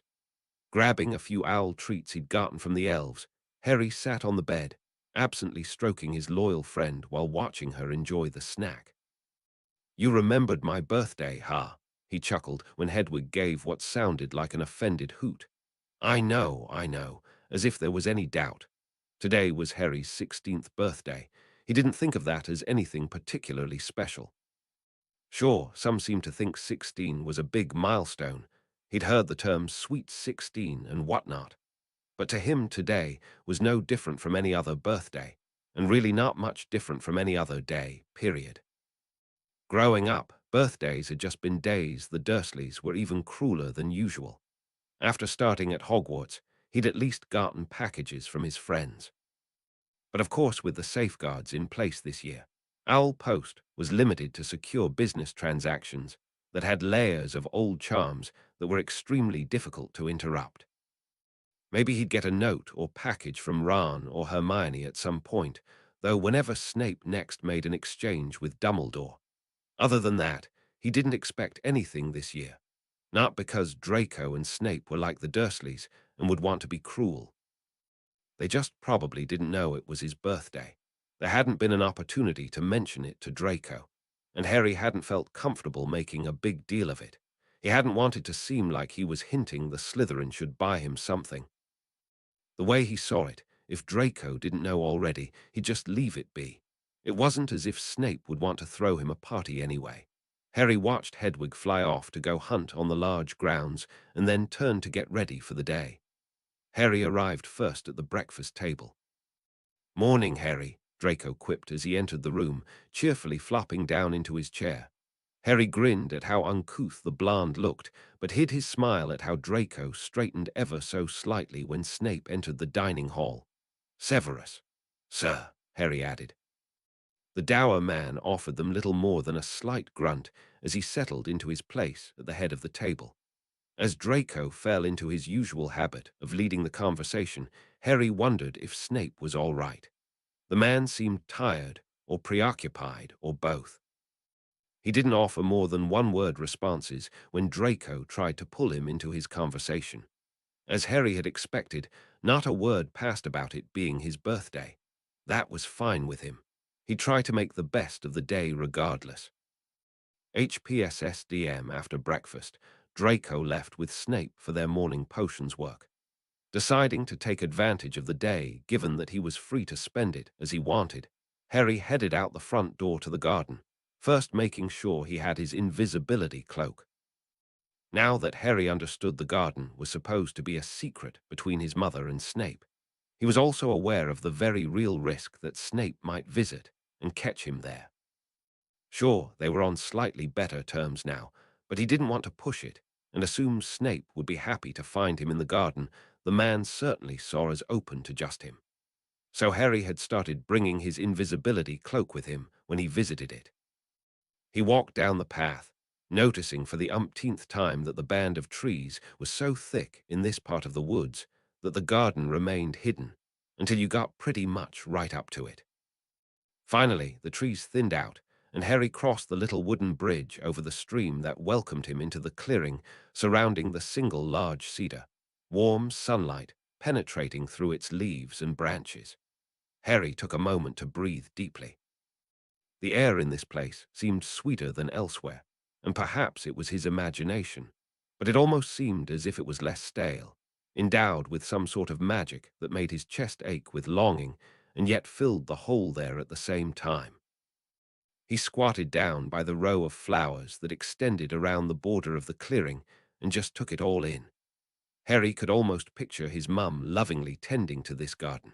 It was much harder to imagine Snape there with her, but not as impossible as it would have been once. The fact that the flowers still looked as if they'd just been tended made it easy to pretend his mum had only just planted them. Sure, Harry thought, he might not have a celebration with Draco and Snape today, but thanks to this garden, he could celebrate the day with his mum for the first time he could remember. Feeling a little silly, Harry whispered, "Hi, Mum." A long moment passed. There was a slight breeze that brushed against his cheek, but no response. Despite that, even while feeling a little awkward, Harry spoke again. I don't know if you can hear me, but I'm in your garden, Mum. I know you don't really know me, and I don't know you, but I'm trying to learn more about you. I wish I could have known you. I miss you." Once he'd started speaking, Harry found the words flowed without effort, and he ended up sharing, in no particular order, his guilt about Sirius, his worries about Voldemort, his changing perspective on Snape and Draco and other matters, and even his concern, voiced for the first time, about how things would work once school resumed. At some point while talking, he traced the image of a little cake with candles in the dirt. He smiled wryly. It was a childish habit, something he'd done many times as a kid. He shrugged and blew out the candles, feeling like he could almost picture his mum there with him as he did so. HPSSDM at lunch, Nellie popped in with a message from Snape. Apparently the two Slytherins would be working through the meal. This wasn't the first time the two would be in the middle of something and wouldn't want to stop until they reached a good stopping point. Harry ate quickly. Afterwards, he started off heading to the library, but stopped midway up the stairs. Sure, he didn't mind being alone, but he didn't have to be. Decision made, he turned around and walked towards the kitchens instead. Harry grinned back at the friendly, welcoming faces of Tilly, Bilby, and Nellie. "What are you guys making?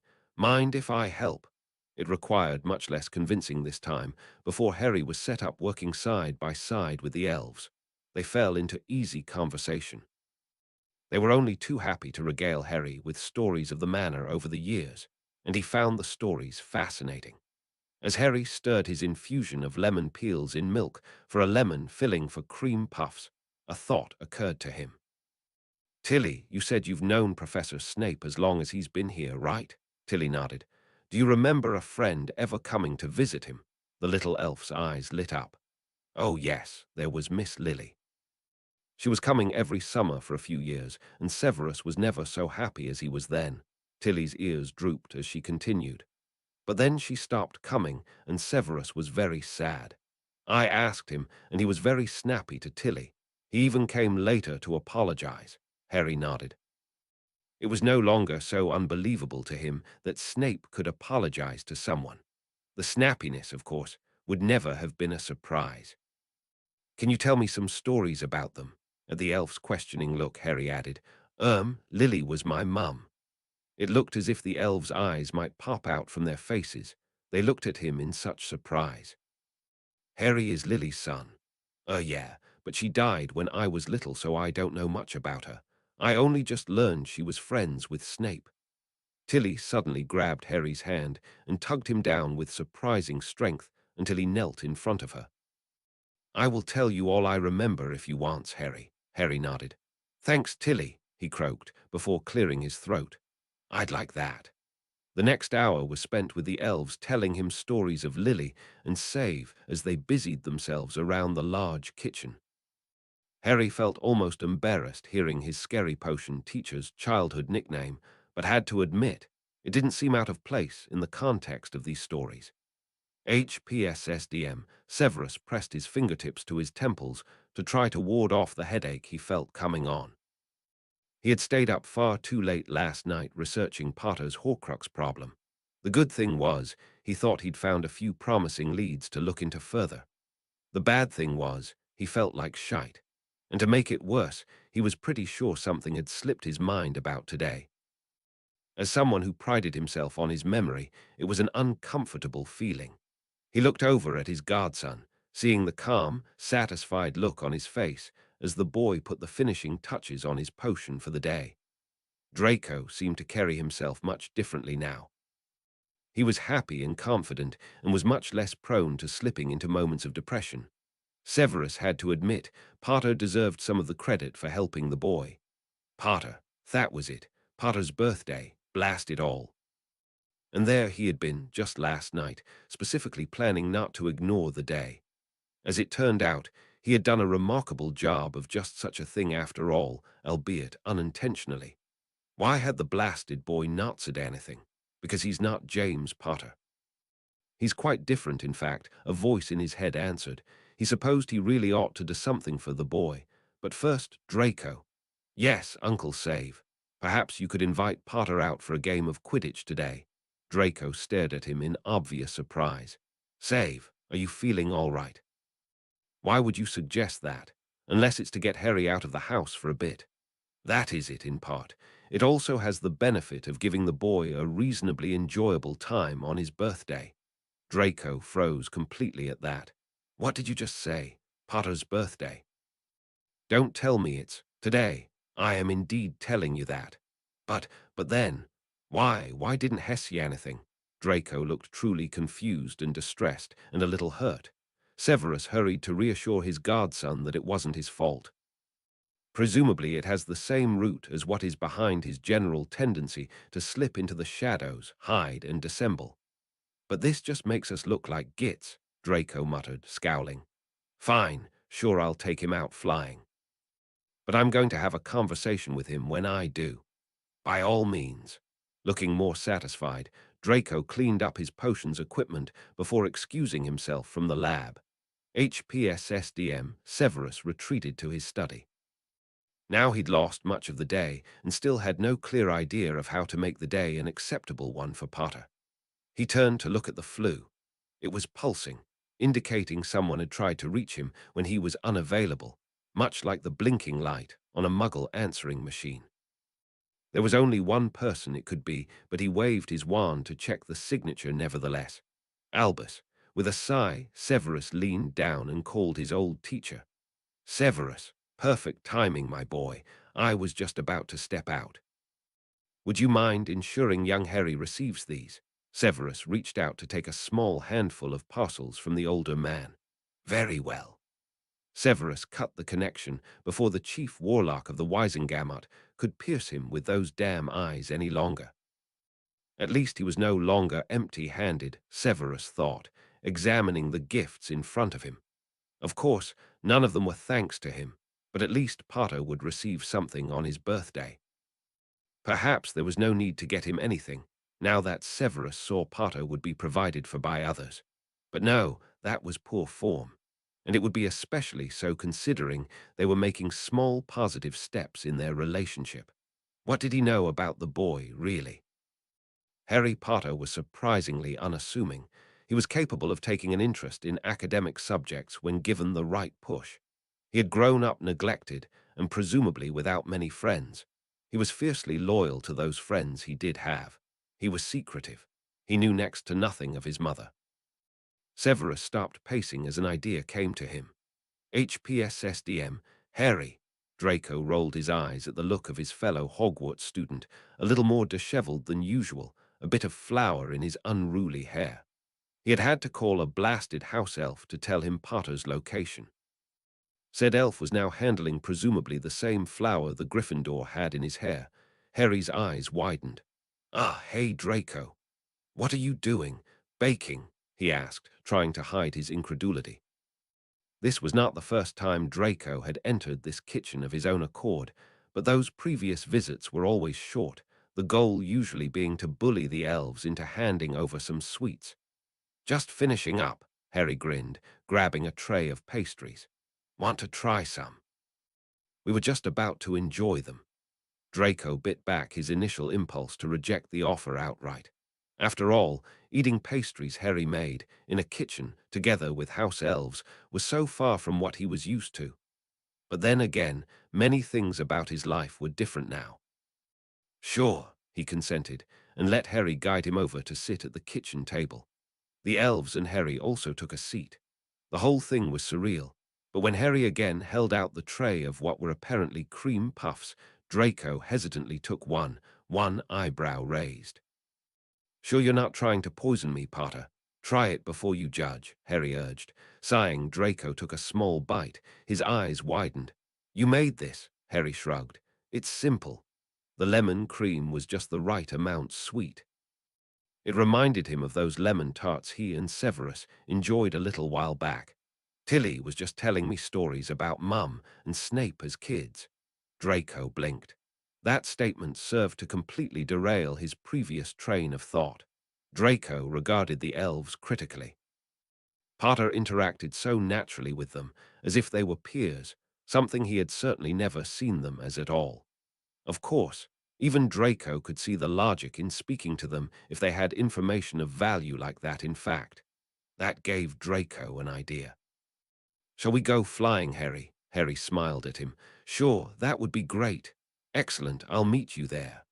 Once Harry was heading up the stairs to grab his broom, Draco doubled back to the kitchen. "You elf, Tilly?" "Yes, Master Draco." Draco noticed how the little creature stiffened while talking to him, her manner quite different from the relaxed tone of speaking she'd used a moment before with Harry. This was probably not the right approach to get what he wanted in this case. "Look, Tilly, I want to ask you something." The elf looked surprised. "Yes, sir." Harry's mother. "Did she have favorite things to eat when she visited the manor?" The little eyes widened. "Yes, of course. I know all Miss Lily's favorites." "Well then, seeing as it's Harry's birthday, can you prepare those dishes, sweets too, and a cake?" The elves looked so overjoyed and happy to help that Draco found himself returning the smile. He even muttered a thank you. As he left, he wondered what had gotten into him. HPSSDM Harry met Draco out on the pitch, and the two immediately took off, their competitive streaks taking over. After racing a good number of times around the grounds, they landed in a shady area and carried their brooms over to a bench under a fruit tree. Draco reached up and grabbed 2 peaches, tossing one Harry's way. "Happy birthday, you prat." Harry choked a little on the fruit he'd just bitten into. "You knew," wide green eyes regarded Draco in surprise. "No thanks to you," Draco drawled. "And no, actually, I only just found out." Draco rolled his eyes, but then his expression grew serious. "Why didn't you say anything?" Harry hesitated. "I didn't want to make a big deal of it or act like I was pressuring you guys to do anything." "That's ridiculous, Harry. It wouldn't have been pressure. What if I'd have wanted to do something? You didn't ask, you just assumed."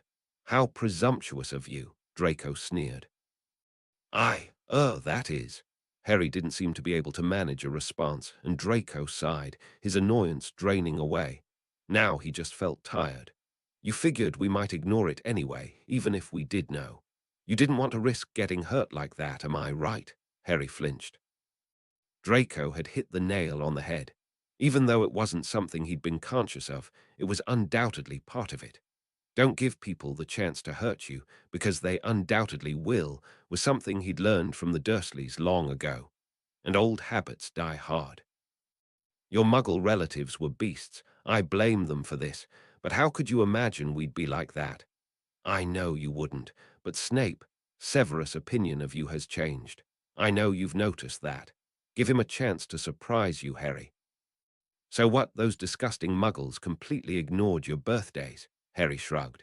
"I'd usually get one of Uncle Vernon's old holy socks.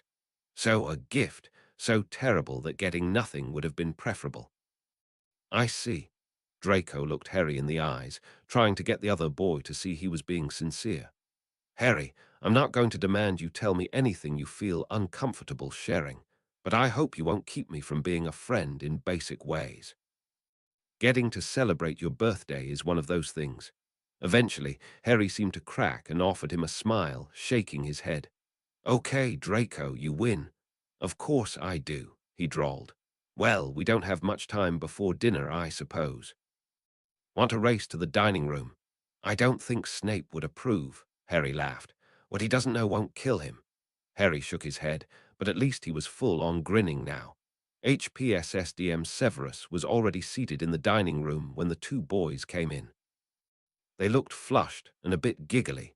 He raised his eyebrow at that, wondering just what exactly they'd been up to. At least they seemed to be getting along. He'd take that, he supposed. Severus had just had a most interesting conversation with his house elf. Apparently Draco had already put in a request for dinner and dessert after. Hopefully, his godson didn't have anything nefarious planned. He had seemed quite annoyed with Potter after all. In the past, he wouldn't have put it past Draco to try to get back at the boy. But he did not truly think Draco had done such a thing in this case. He seemed to care too much about Potter's opinion of him nowadays. Severus had his answer a moment later when he saw the dishes that popped into existence. He gave Draco a sharp look, and the boy looked smug. Clearly, he knew exactly what he'd done and seemed quite proud of himself. Severus rolled his eyes. Well, he supposed there was no point in pretending these dishes were anything but what they were. Potter, sir, you might be interested to know that the dishes before you were the favorites of your mother when she visited this manor in her youth. The look on Potter's face, pure shock, mixed with fascination, joy, and many other emotions flashing by one after the next, was mildly satisfying. They were, sir. That's, but why? Severus rolled his eyes. I was under the impression today is your 16th birthday. Am I mistaken? Potter's eyes were impossibly wide. No, sir, but. Severus hurried to correct Potter's misapprehension.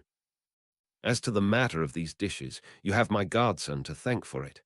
Draco, you didn't give me enough warning to get you a gift, Harry, Draco whined. So this will have to do for now. I asked the elves for a favor. Potter was looking at Draco with a strange expression that clearly made Draco mildly uncomfortable, if not also greatly pleased, if the way the blonde blushed and turned his head was any indication. Potter, Severus knocked the boy out of whatever staring contest he was having with the side of Draco's head. After our meal is complete, would you care to retire to the family room? I thought we might have a small celebration there. Celebration, sir? Severus rolled his eyes. Is there a problem, Potter? Potter was shaking his head, his face embarrassingly pink. No, sir, it's just, you don't have to go to any trouble. Severus swallowed any impatient retorts he was tempted to make. This was the fault of those cretinous Dursleys, no doubt. Neither of Potter's parents would have been the slightest bit hesitant to accept a birthday celebration. I appreciate that fully, Mr. Potter. And yet, I believe it is at the discretion of those around you to determine what all preparations are needed. Draco shot Potter a look, which blessedly cut off whatever nonsense the boy was going to spout next. Thank you, sir, Potter whispered, and then, thankfully, turned his attention to his food. Severus had to admit the look of pure joy on the boy's face as he tried one dish after the next was not so terrible to see. HPSSDM after dinner, the three moved to the family room. Tea and a small cake were already laid out on the low coffee table by the fire. While it was summer, the interior of the mansion was kept a comfortable temperature all year round, and this room adjusted ever so slightly in temperature to make it perfectly comfortable to have the fire blazing. Several other small tables had a variety of bite-sized cookies and other sweets for tasting.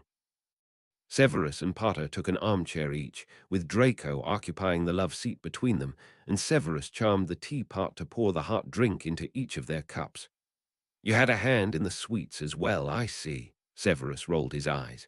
Of course, I'm thorough, Draco quipped. Are these? That is to say, these are more of my mum's favorites then. That is correct. Lily had a terrible sweet tooth. She would often blame me for not keeping her away from the cookies, Severus recalled with a wry smile. I see, Potter smiled, his green eyes meeting Severus. The familiar eyes looked content at the moment. The potion's master realized he found this much preferable to the sullen, angry, and despondent looks they so often carried in his presence. Severus let the two boys carry the conversation for a while, finding it somewhat relaxing to just let the sound of their voices and the gentle noises from the fire wash over him as he sipped his tea. He joined in occasionally. They each had a slice of the cake strawberry shortcake, and after, Potter and Draco retreated to a different table to play a game of chess. Once it got sufficiently late, they decided to call it a night. I'm off to bed, Draco yawned. Potter went to follow him, but stopped at the door and turned around, looking at Severus with a serious look on his face. Thank you, Professor Snape. This has been the best birthday I can remember having. Oh, Severus let one eyebrow rise. After all, with the exception of the food, Potter hadn't yet received any gifts whatsoever. Well, yeah. I mean, it's not like the Dursleys celebrated it, you know. Not like I'd want their type of celebration, though. Just look how Dudley turned out. And what did young Mr. Dursley's celebrations generally look like? Severus asked, trying to sound only mildly curious. Luckily, Potter seemed to be in the mood for sharing and barked out a harsh laugh. I think it was when he was 11 that he had the worst tantrum for only getting 34 gifts that year, when the previous year he'd gotten 35. So, of course, his dear mummy and daddy got him 2 more gifts and a nice big wad of money. The sneer in the boy's voice was positively Slytherin, Severus noted. I take it this was not a two-time thing. Oh, no, it was always like that, for anything concerning dear, sweet, precious Dudley Diddums. It was far too easy to imagine Petunia saying that disgusting nickname in the same sickly sweet way Potter had just said it. On those days, I really didn't mind having to stay in my cupboard, you know. It was better than being out there with them. The boy had said those words casually, naturally, probably unaware of what exactly he'd said. Almost certainly unaware of the absolute bombshell he'd just managed to drop on Severus. My cupboard, just what was that? This was an important clue to figuring out more things Potter, one Severus would not let go to waste. But he would bide his time like a true Slytherin and not risk scaring the boy off by throwing it back in his face now.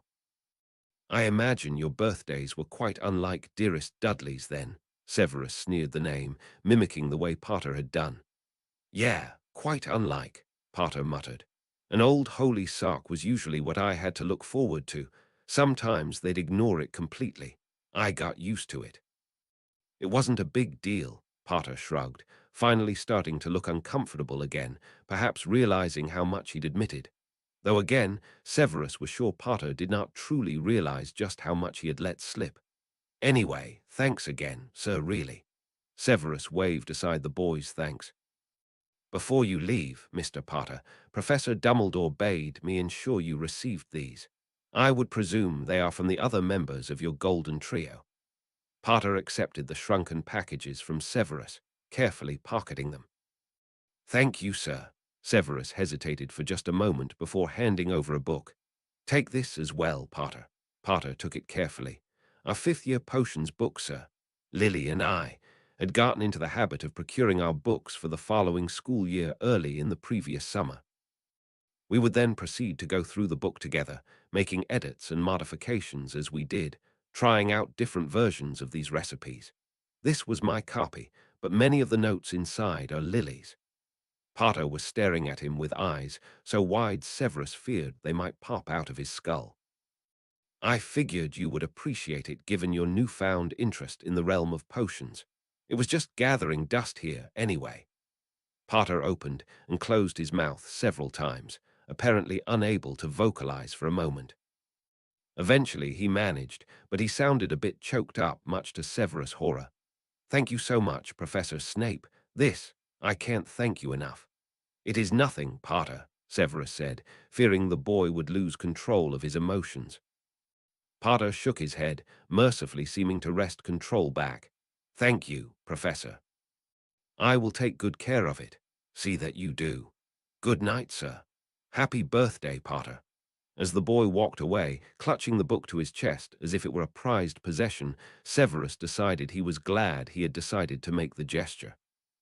It had been on impulse, and he hadn't been sure he wouldn't later regret it. But at the moment, he felt warmed by how genuine Potter's appreciation had been. Perhaps The Birthday of Low Expectations would have been a more appropriate title. In any case, I hope you enjoyed the chapter. Chapter 21, Starting to Care. Chapter 21, Starting to Care. Happy reading. When Harry got back to his room, he set the book Snape had given him carefully on his desk. He knew this was technically the potion master's book, and not his mother's, but even so, the fact that his mum had touched it, that her notes were in, made it very special to Harry. Snape had to have known how much this would mean to Harry, and yet he'd given it to him anyway. Why? What was behind the man's sudden generosity? Harry wasn't sure, but he wondered if he weren't starting to see a different side to the potion's master, the side his mother had apparently seen when she was a kid. It was late, but Harry couldn't sleep before at least taking a peek. He settled into his desk chair and opened the front cover that looked identical to his fifth-year book. There, on the title page, was a short inscription in spiky, familiar handwriting. This book is the property of the Half-Blood Prince, the Half-Blood Prince. Harry blinked for a second before it occurred to him, Prince, not Prince. Prince, as in the name of the manor, Snape's mother's name. And Snape was a half-blood, Harry knew. Harry's attention was drawn back to the page as he noticed another line of text, this one in shining green ink. With priceless contributions from his partner in crime. Harry grinned. No need to ask who'd written those words. He began to page through the book at random and noticed that most of the potions had their recipes highly annotated in black and green ink. Here and there, explanations for the changes were written, increases potency, makes the timing on the next step less critical, more efficient method for the same result, and so on and so forth. There was more to Snape and Lily's notes than just changes to potions instructions. In the margins, there were all sorts of observations and thoughts about potions and magic in general. There were even some spells, it looked like. It was an incredible trove of treasures, and Harry couldn't wait to scratch the surface. His heart swelling with excitement, he nevertheless shut the book closed, promising to spend more time with it the next day. He started to get ready for bed before remembering he had other gifts. It was technically still his birthday for another 30 minutes, so he removed the shrunken parcels, placed them on his bed and reversed the charm, returning them to their original size. He quickly identified gifts from Hermione, the Weasleys, and Remus. He gulped. He hadn't heard from Remus or communicated much with him since Sirius had died, and he wasn't honestly sure where they stood. Was Remus angry with him for leading Sirius into that trap? He opened the gifts from his best friends first. Ron had sent him some sweets and an interesting-looking board game. Charlie said it's a blast. You can play it solo for now, if you want, but let's play together when we're back in school. Harry figured he could ask Draco to try it out with him and see how it was. Hermione sent him a beautiful stationery set as well as a photo album. Harry opened it to see the first few pages were filled with pictures of him, Ron, and Hermione from first year on. Harry had a vague recollection of Mrs. Weasley taking pictures of them here and there, but it hadn't ever occurred to him to ask her about them. Apparently, Hermione had. Mrs. Weasley had sent him some hand-knitted socks and cozy-looking pajamas. There was also a short note. Albus assures me there is no need to send extra food this year. I hope he is right, Harry. Please let me know if this is not the case, and I'll send you whatever you need right away. Fred and George had given him something as well. He removed the object and examined it for a moment before realizing what it was: targeted smokescreen powder, the mechanism undetectable and able to be hidden on oneself and released at any time without a wand. Harry shook his head at the twins' brilliance. While they loved their pranks and their shop at first glance sold nothing but joke products, in reality, they also were able to create things like this, which could be great when in need of defense. Harry set their gift aside before taking a card from the last group of packages and hesitantly opening it. Inside was a note and a photo. Harry's eyes widened. It was a picture of a painfully young Remus and Sirius with Harry's parents. Thankfully, Pettigrew wasn't in it, though that likely meant the rat had been the one to take the photo. Harry shuddered at the thought. There were more photos behind it, Sirius and James, their arms around one another, Remus and Lily, with Sirius between them, messing up their hair. Each and every one of these photos were ones Harry had never seen before, and they all had something in common. Sirius was front and center in all of them. Harry, happy birthday. I hope you enjoy the photos, and I'm sorry for holding out on you before. When Hagrid originally reached out to me in your first year for photos of your parents, I intentionally withheld a number of pictures that greatly featured Sirius. At the time, I'd thought it was best given I was so sure he was guilty at the time, but I never threw them away. Perhaps somewhere, deep down, I knew he was innocent, even then, though the thought certainly doesn't take any weight off me. I also want to apologize for being distant recently. I have been grieving for Sirius, true, but a certain brilliant friend of mine helped me to realize that you may have interpreted my silence as anger or perhaps even as a sign that I blamed you, in some way, for Sirius' death. Please be assured that this could not be farther from the truth. What happened to Sirius was beyond tragic, and those of us who love him will always mourn for him and for what could have been. But those at fault were Voldemort and Bellatrix, as well as Sirius himself. Do not fault yourself, Harry. Of course, there were things all of us, in hindsight, could have done differently, but that is not a rabbit hole worth going down. Sirius loved you and would want you to be happy. I also care for you greatly and hope you will give me a chance to show it better than I have in the past. Feel free to write me at any point if you wish. Albus assures me he will ensure our letters reach one another. I would be happy to answer any questions you have, tell you stories of your parents, assist you in your studies. Just say the word. P.S. I am not so selfless as to have given you my only copies of these pictures. I have copies made for myself as well. Dora tells me to send her love and wish you a happy birthday as well. Love. Remus. Harry had to blink away the tears that were starting to form in his eyes. He honestly couldn't believe it. He had always hoped Remus, and he might develop even an inkling of the relationship he'd had with Sirius, but the man had always remained distant. If Harry was to believe the words in this letter, it looked like Remus had had a change of heart. Harry figured Tonks was much to thank for that. It still remained to be seen if Remus' behavior towards him really would change in any meaningful way, however. He seemed sincere, but it could have been a momentary thing that struck him. Harry set the photos down with his other precious gifts and turned to the packages. There were two. The first was a thick book on defense mastery. A quick perusal, and Harry was really looking forward to reading more. It looked like it had far more interesting techniques detailed than most books he'd seen. The other package held a wand holster with a number of protection spells built in. Harry smiled. From these gifts, it seemed Remus was serious about Harry being protected from danger.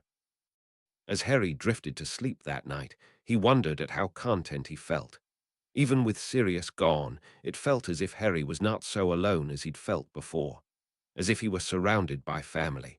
When he woke, it was with the morning sun, and not suddenly, in the throes of a nightmare as he usually did. HPSSDM Severus returned to his suite after first stopping to give the elves his thanks for their assistance. After all, it was greatly thanks to them that the day had been as much of a success as it had. His decision to give that book to Potter had been the height of impulsivity for him.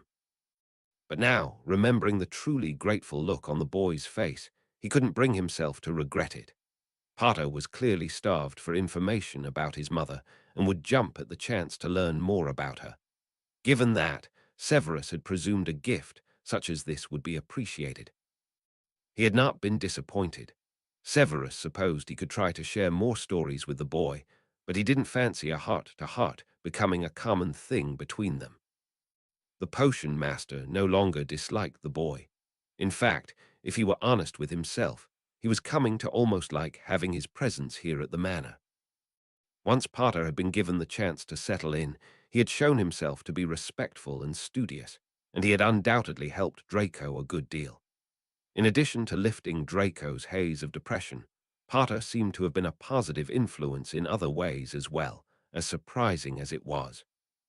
What Tilly shared with him earlier, for instance, would have been unthinkable for Draco in the past. Severus still wasn't sure he believed her that Draco had sincerely thanked the elves, however. Potter had put in effort to be a good ward. In return, Severus wanted to do for the boy what one ought to do as a guardian, even a temporary one, and assist the boy in ways he could. The largest, most horrific thing plaguing Potter, though the boy did not know it, was the Horcrux that lived inside of him. Severus picked up the stack of journals and tomes he'd been perusing the night before.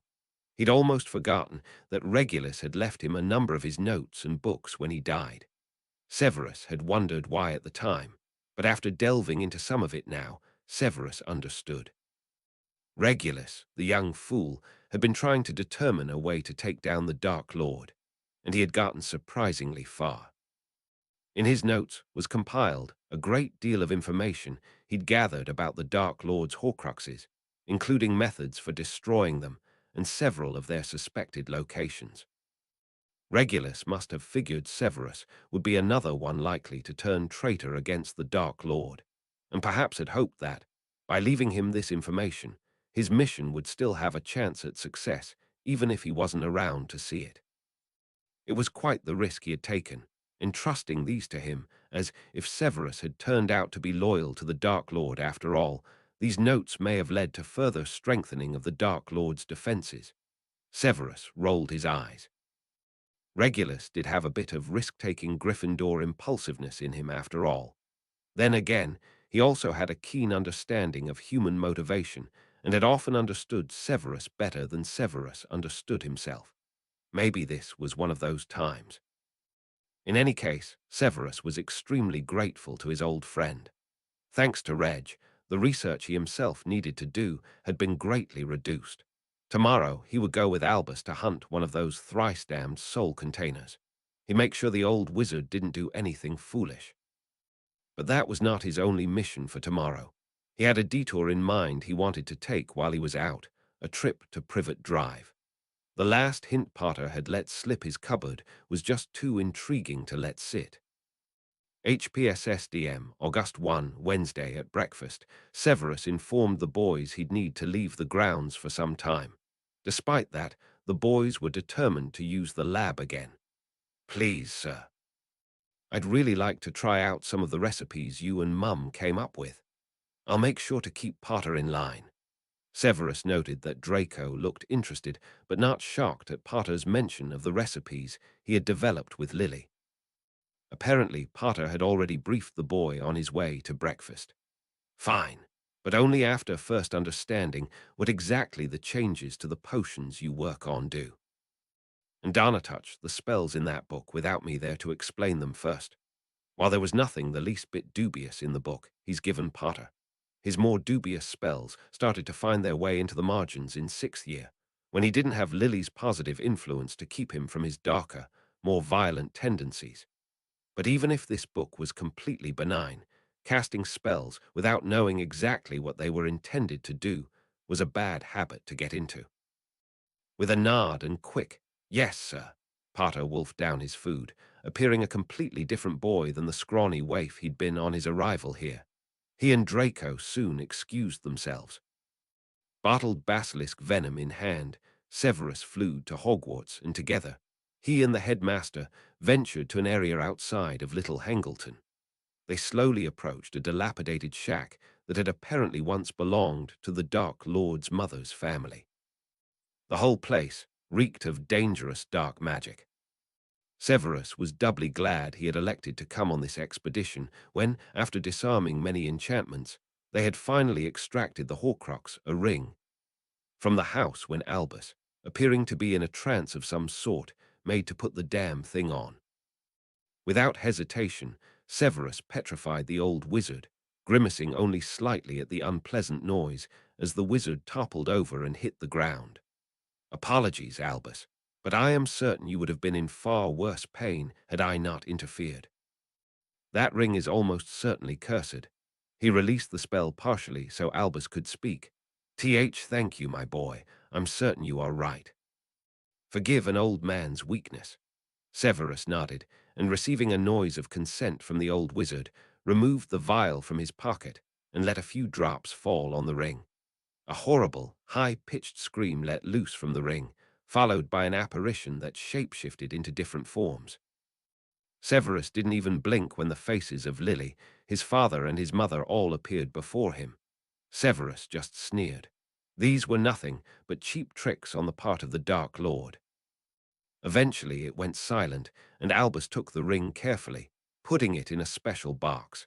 After they were certain, it no longer posed an immediate danger. HPSSDM, after making his excuses to Albus, Severus disapparated from the gaunt shack and materialized again on an entirely uninteresting residential street. He knew that gaining Potter's trust enough to get the boy to confide in him was perhaps the nobler approach, but that was far too slow a method. Severus figured, if he wanted answers, he needed to go to the source. And while the Dursleys were no longer living, their house, where it all had taken place, could still be leveraged. Old traces of magic could be detected years later if you knew what you were doing, and what Severus was banking on was that the raw emotions of a wizard child, the raw material that fed accidental magic, would have left traces he could use. If Severus could follow those traces and identify particularly potent areas of residual magic, he could call up a memory playback of things the house had seen when the inhabiting wizard had released magic into its environment, intentionally or not. It was a complex spell, and not one known to many. Severus had mastered it years ago. There was a car in the driveway, of course. Severus had anticipated this. But by casting spells of invisibility and notice-me-not charms on himself, and on a 5-foot radius around him, he should be able to do his work and leave without the new Muggle owners being ever the wiser. And, of critical importance, without him ever having to touch said Muggles with magic. After casting his charms, he walked up to the front door. He went ahead and cast the spell to detect magical traces and immediately noticed residual magic around the flower beds and shed. So the boy had spent time outside, presumably working in those areas. That was consistent with Arabella Figg's report. Severus silently unlocked the front door and entered the house. 4 people were sitting in the family room to his right. They didn't seem to have noticed anything amiss. There were faint traces of magic in that room, but nothing significant. There were 4 areas in the house that seemed to give off stronger signals than the rest. 2 were upstairs, but the one that was most powerful was right in front of him. Severus moved forward quickly and stopped before a small cupboard under the stairs. The potency of the residual magic in this area was even more powerful than it had seemed at first. Well, this was why he'd come here in the first place. He opened the cupboard and peered in. It was small, standard for this sort of house. Just what was its importance? Had those beasts locked Potter in here as punishment? It seemed likely given what Severus knew about them. The cupboard seemed to have been cleaned out for its new occupants, so Severus didn't anticipate finding any clues within it without using the memory recall spell. But, hold on. In the back corner was a balled-up piece of paper. He reached for it and flattened it out. On it, in the clumsy letters of a child, were the words, "Harry's room." Severus rocked back on his ankles, his breath coming up short. No, it couldn't be. Even he had had a room and a bed as a child, as poor in quality as they each were. Severus cast the memory recall spell, and suddenly he was floating, ghost-like, in the dark space of the cupboard, the only lighter line visible through the gap around the edges of the cupboard door. A moment later, there was the sound of a light bulb turning on and light flooded the space. Severus was hard-pressed not to gasp, although this was expected given what he'd seen so far. Picturing it and really seeing it were different. In front of him, swimming in a shirt that came down below his knees, was an absurdly skinny little boy. Familiar green eyes were visible behind poorly mended glasses. The garment he wore, in addition to being too large, was threadbare and looked filthy. Potter shivered and pulled a thin blanket around himself. Severus noticed the boy didn't have a real mattress. He apparently slept on a scant collection of dirty, thin blankets. It looked more like an animal nest than a child's bedroom. Now that the light was on, Severus could see the cupboard contained cleaning equipment one would expect to see in a place like this. Otherwise, its contents were limited to a handful of broken action figures, a few piles of garments similar to what Potter wore, some broken crayons and scraps of paper. Scant though these possessions were, it was clear this was indeed the boy's room. But he didn't even have a single stuffy to keep him company, just the broken action figures. Potter had clearly tried to keep the space relatively organized. His clothing, if you could call it that, was folded and set aside in neat piles.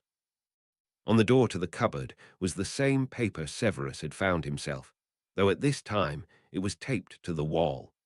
The sound of Potter's stomach rumbling got Severus's attention. The boy looked to be having a battle with himself for a long time before finally creeping over to the cupboard door. He quietly tried to open it, but upon finding it was locked looked resigned rather than surprised. "Aunt Petunia, Uncle V. Vernon." The high-pitched voice was quiet, hesitant. Fearful, Harry tried again when he got no answer. He eventually tried knocking on the door a little. Eventually, Severus could hear footsteps and a spiteful voice hissing through the door. "What are you making this racket for, boy?" Well, I was wondering if I could have something to eat." "I'm really hungry, Aunt Petunia. How dare you try to make us feel guilty after the freakish stunt you pulled?" Sorry, Aunt Petunia." Another pair of footsteps could be heard, much louder this time. The cupboard seemed to shake, and Harry curled into himself a little as the lock could be heard being unlatched. The door was wrenched open to reveal an enormous purple-faced man who was looking at Harry with rabid hatred in his eyes. "Why are you bothering your aunt, you freak? After what you put us through, you should count your lucky stars for what we give you. Your aunt has a soft heart. I, for one, agree with Marge, and think we should have drowned you like the miserable runt you are rather than waste our valuable time and money on the likes of you." Potter was shaking, but his eyes were entirely dry. Severus was almost impressed, though he figured the boy was used to this sort of thing, which was not something that brought Severus any joy. "You'll stay in there and eat what we say you eat, when we say." The man's voice turned almost manic, and he gave the boy a horrible smile. "In fact, you should thank me. For you, this is like a 2-week break, Potter. No work or school at all for all that time." The man laughed meanly and slammed the door. The boy finally let his expression crumble, but even as tears rolled down his cheeks, he was entirely silent. Severus noticed for the first time the bucket in the corner of the room. Was Potter being forced to use Ithato relieve himself? The memory ended, and Severus felt absolutely sick. A large part of him didn't want to see any more, but he felt almost as if it was his duty at this point to at least check out the remaining sources of most potent magic. As Severus left the house some time later, he thought the Dursleys were lucky they were no longer alive. Because if they had been, he wasn't sure he could have restrained himself from taking revenge for the boy, for his ward. While the cupboard incident was still the most horrifying revelation, the kitchen scene with that shrew Petunia hitting a young Potter with a frying pan for burning a single piece of bacon, while his fat cousin sat at the kitchen table stuffing his face with ice cream, was quite horrific in its own right. As was the bath scene, with Petunia forcing an extremely tiny Potter to bathe in ice-cold water. The room Severus had determined was eventually given to Potter was not much better than a jail cell with the bars on its windows and the series of locks on the door. It was clear that Potter had always been miserable in that house. It was a wonder, and it said something about Potter's resilience, that the boy had come out of this overall gentle and kind, that he hadn't let this turn him cold, bitter, and cruel. Severus knew better than most how life could do that to one. When the head of Slytherin returned to the manor, he almost took his dinner separately from the boys, but found himself craving to see Potter, as he was now relatively happy and healthy, as a balm to what he'd just seen. He knew he'd have to make sure his occlumency shields were in peak condition, lest he let on to the boy that something was wrong. Sure enough, this Potter was in great spirits, chatting amiably with Draco and even trying to pull him, Severus, into their conversation of the potions they'd tried out that day. Seriously, sir, that modification was absolutely brilliant. How did you come up with it? Severus could no longer deny it. He was starting to care for this boy. Care not just whether he lived or died, but care that he was happy. Perhaps I'll walk you through it sometime. I hope you enjoyed the chapter. Things are finally truly coming to light.